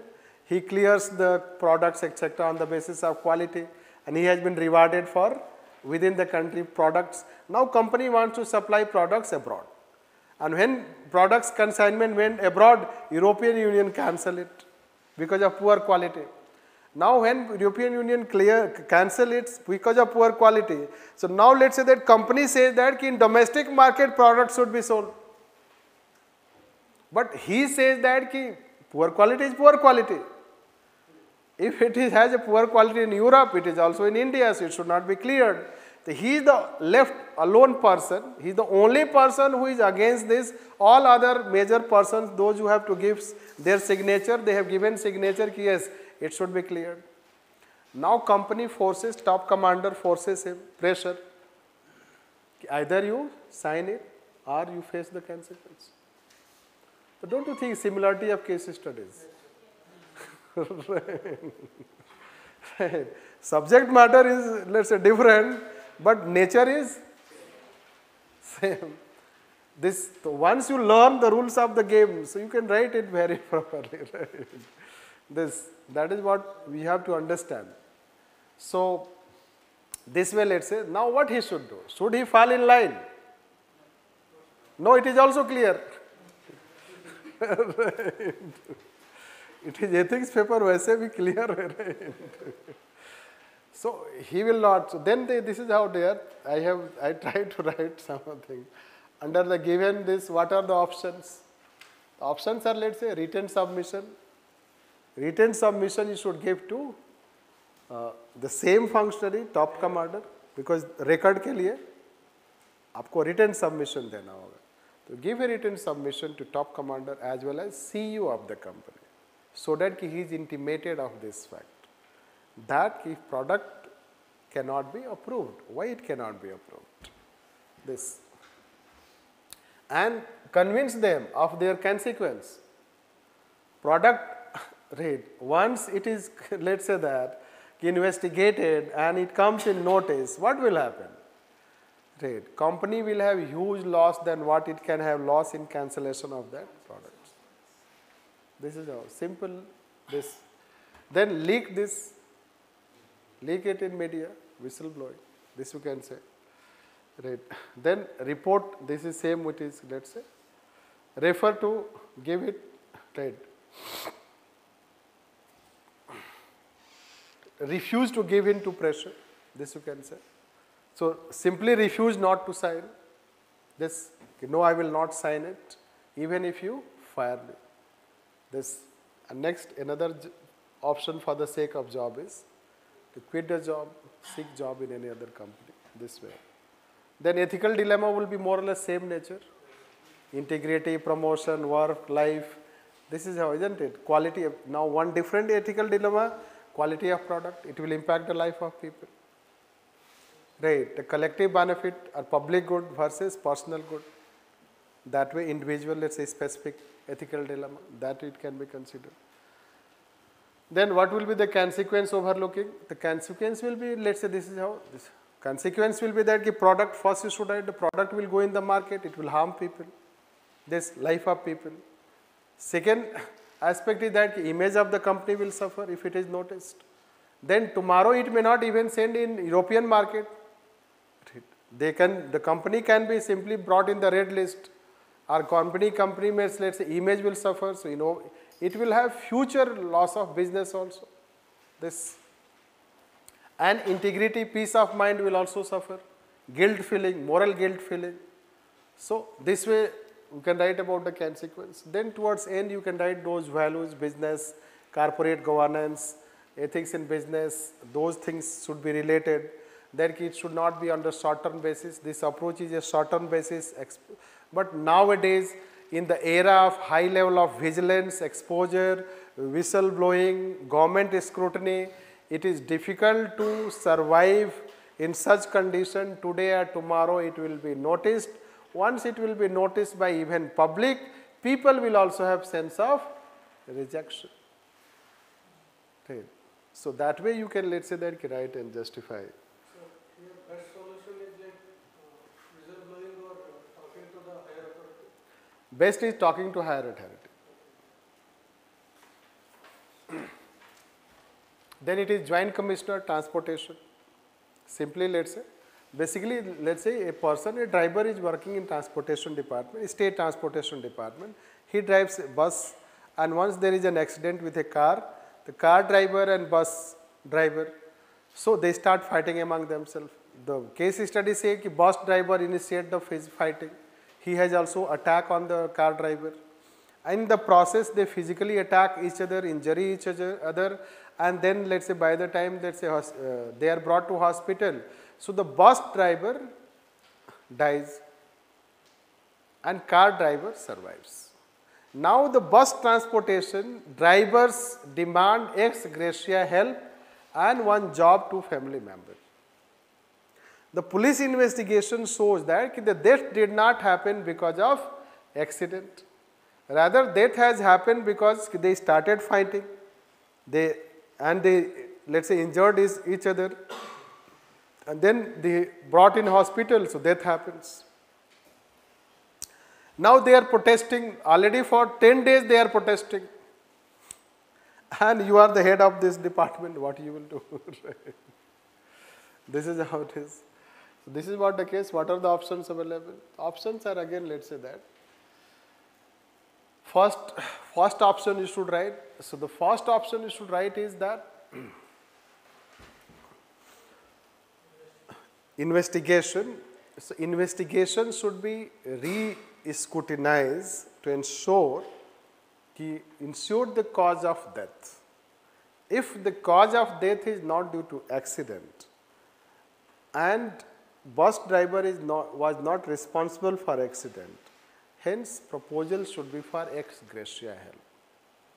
Otherwise, other compassionate measures should be taken. This can be the most appropriate option. Then other options you can write, since investigation report has found that the death does not happen because of accident, so ex gratia help should be rejected as per the rules. Rules will not allow this. Another that on compassionate ground there should be, means you should pursue to the higher department that one job should be given to family member. Right. Next can be that through crowdfunding we should try to help the family members. So these things can be the option. The first is most appropriate. If it is established that death does not happen due to accident and also due to, let's say he is not responsible, car driver was responsible, so then you can go for as per the rules ex gratia help. But if it happens other way around, so the rule will not allow. So other compassionate ground can be tried. That can be one aspect. Then let's say ethical dilemma. The same ethical dilemma will happen. It is rule versus compassion. The rule versus compassion will be one. Second will be, let's say that family help, the helping family versus adherence to rule. That can be another. Stability and order, as of now they are protesting. The stability and order versus rules. That can be another, let's say, compassion. Then whether individual level efforts should be applied, or whether, let's say that the individual level efforts versus government, let's say, rules. So that can be, let's say that there can be some ethical dilemma type of things that you can write. And then course of action, that what he should diffuse this. The course of action, what course of action you should take to diffuse? First, basically they are protesting. This is a first case study are related to protest. So when they are protesting, so this is what you should write on what you should promise them, pacify them. So pacify them that even if, let's say that rule may not pursue, but we will try our best as per what the rule says, and at the same level there should be public efforts, means collective efforts, crowdfunding, and minimum level one per family member job should be given. That, let's say that means effort will be applied, or that is what you as a head would pursue. You can promise it will be pursued to the higher level of authority, at least job should be given to a member, if not ex gratia help. This. So that can be, let's say that basis to convince them. And since you do not have any force, etc., if they are not convinced, then you can use coercion. Generally when there is a protest crowd, in that scenario we say also to use coercion. The coercion is a kind of threat that already 10 days you have gone on a strike, and if you further continue your strike, the government can take legal action or department will pursue legal action. Because there is also loss to public when transportation is closed. This. So this way you should, that means these points should be written. Then let's say last question, conclusion I will ignore.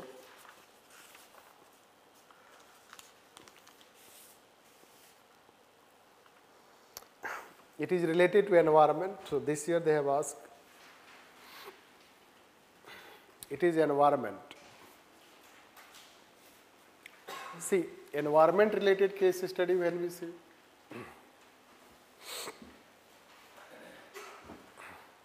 Environment related case study.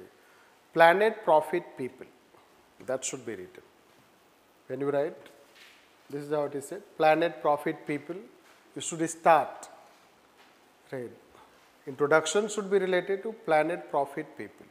Whenever you face any case study related to environment, conflict, pollution, etc., planet, profit, people, I have not written, but that is how let's say that.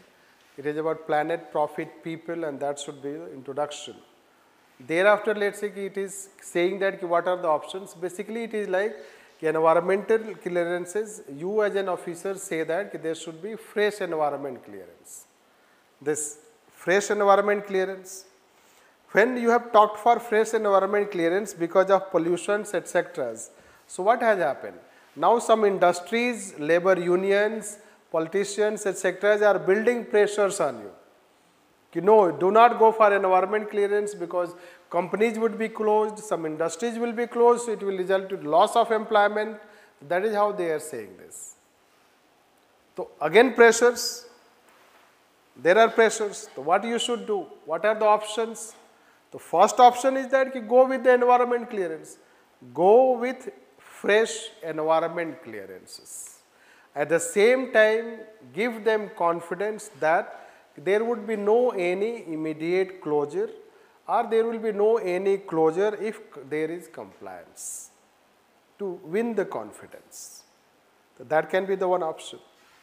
Second option is that you can give a time frame. This is the time frame for in which you can seek clearance and you can go for compliance. This can be. Third option can be you can interact. So you can interact with even public and stakeholders and you can tell them that why it is important. Right. They may have individual loss, but loss to environment is collective loss. Right. It is about only economic, let's say, thing you are thinking, but when industries are, let's say, polluting environment, it affects everyone. Right. So then it should not be taken that they should not take it as something as individual. This. So these are, let's say, some options you can talk, or you can write a report and send it to higher officials. That will always remain one option. So you can prepare a report on the status and you can send to the higher authorities for further, let's say, means their view and act accordingly. That can be one option. Now, in all options, you should know that we have written to act. We have not told that not to take any action. Right. Here also we are not saying no, not to go for environment clearance. There also, let's say that yes, news reports should not be made public. You should not write that. Why? It again shows your mind, what you think. And something which is negative, we should not accept it. Other options we can try, but we should not accept yes, since there is pressure, so there will be no, let's say, fresh environment clearance. That will not be the option. That is how you should write on this. Then same ethical dilemma they will ask. What ethical dilemma will face? The same it will happen. Right. Your pressure, promotion, almost same, let's say that. Right. Then another ethical dilemma will be that what will be the appropriate way to solve this matter? Right. Should we comply environment clearance and norms, or we should work with them to take measures? Because environment clearance and compliance become more a legal enforcement, which is more punishment centric, and fact oriented thing is that you work with them so that there is a positive change, not punishment.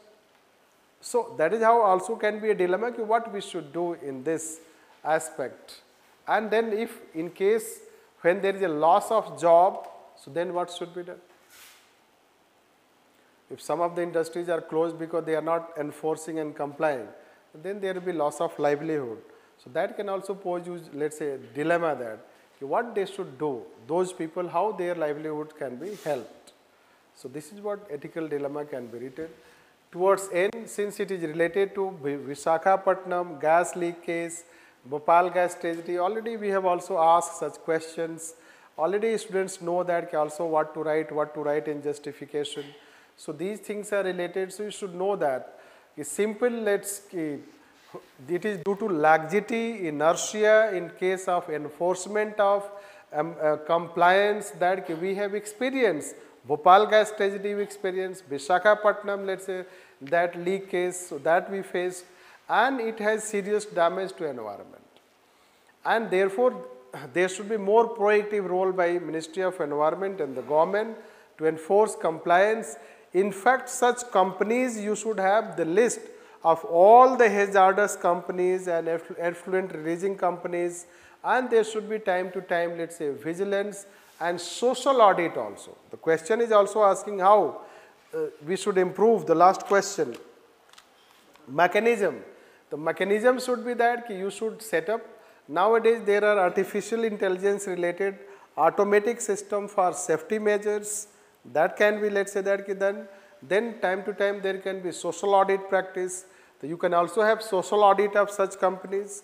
Third measure can be to settle such companies outside the city. If these, let's say, hazardous or industries are polluting and settled in locality, let's say, where human population you have, so they can be relocated outside the human population. So these are some measures that you can write about this. That is how you should conclude it. So, do you find difficult? How you find? Whether paper is difficult? Yes? Yes, it is time consuming. That is also we will say. It is not difficult, but it is time consuming. First. Second, if you analyze the 6 case studies, so 2 to 3 case studies already they have asked similar type, like this environment type already asked this. So similarly you will find this another case study that related to, we have this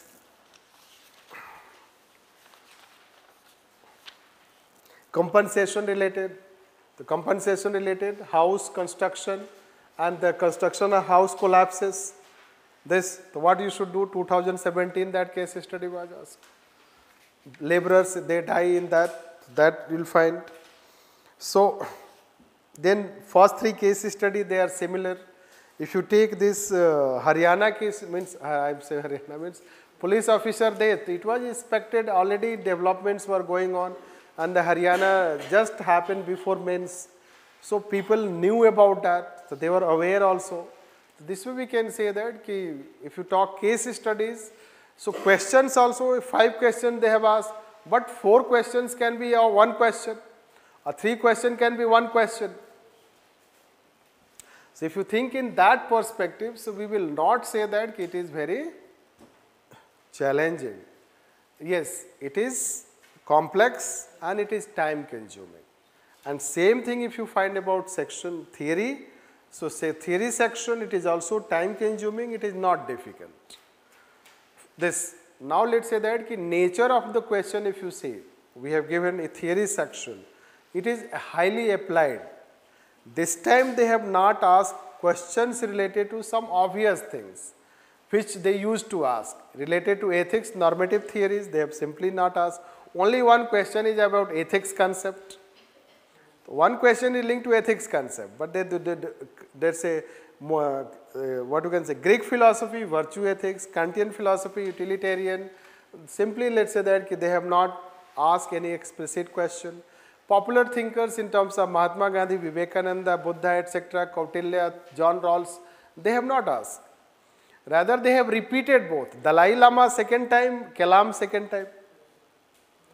This. Now, if you talk about, let's say, future means next year, so when you go for next year, let's say, next year I mean to say that 2023, so the question is that we will expect again a question on Buddha also, Vivekananda also, Mahatma Gandhi and all normative theories. Means we can expect next year question from largely mainstream topics. This year they have asked highly applied topics. This, that way we can say. Second, even if they ask applied topics, now you understand them. This, we are habituated for big questions. You also know that big questions will be time consuming in reading question, not answering necessarily.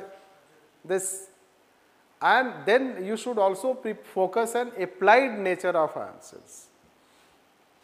Applied questions, let's say if you see first 3 questions, they are applied question. Then digital governance, they have asked, it is applied question. Corporate social responsibility, it demand experience of corporate social responsibility.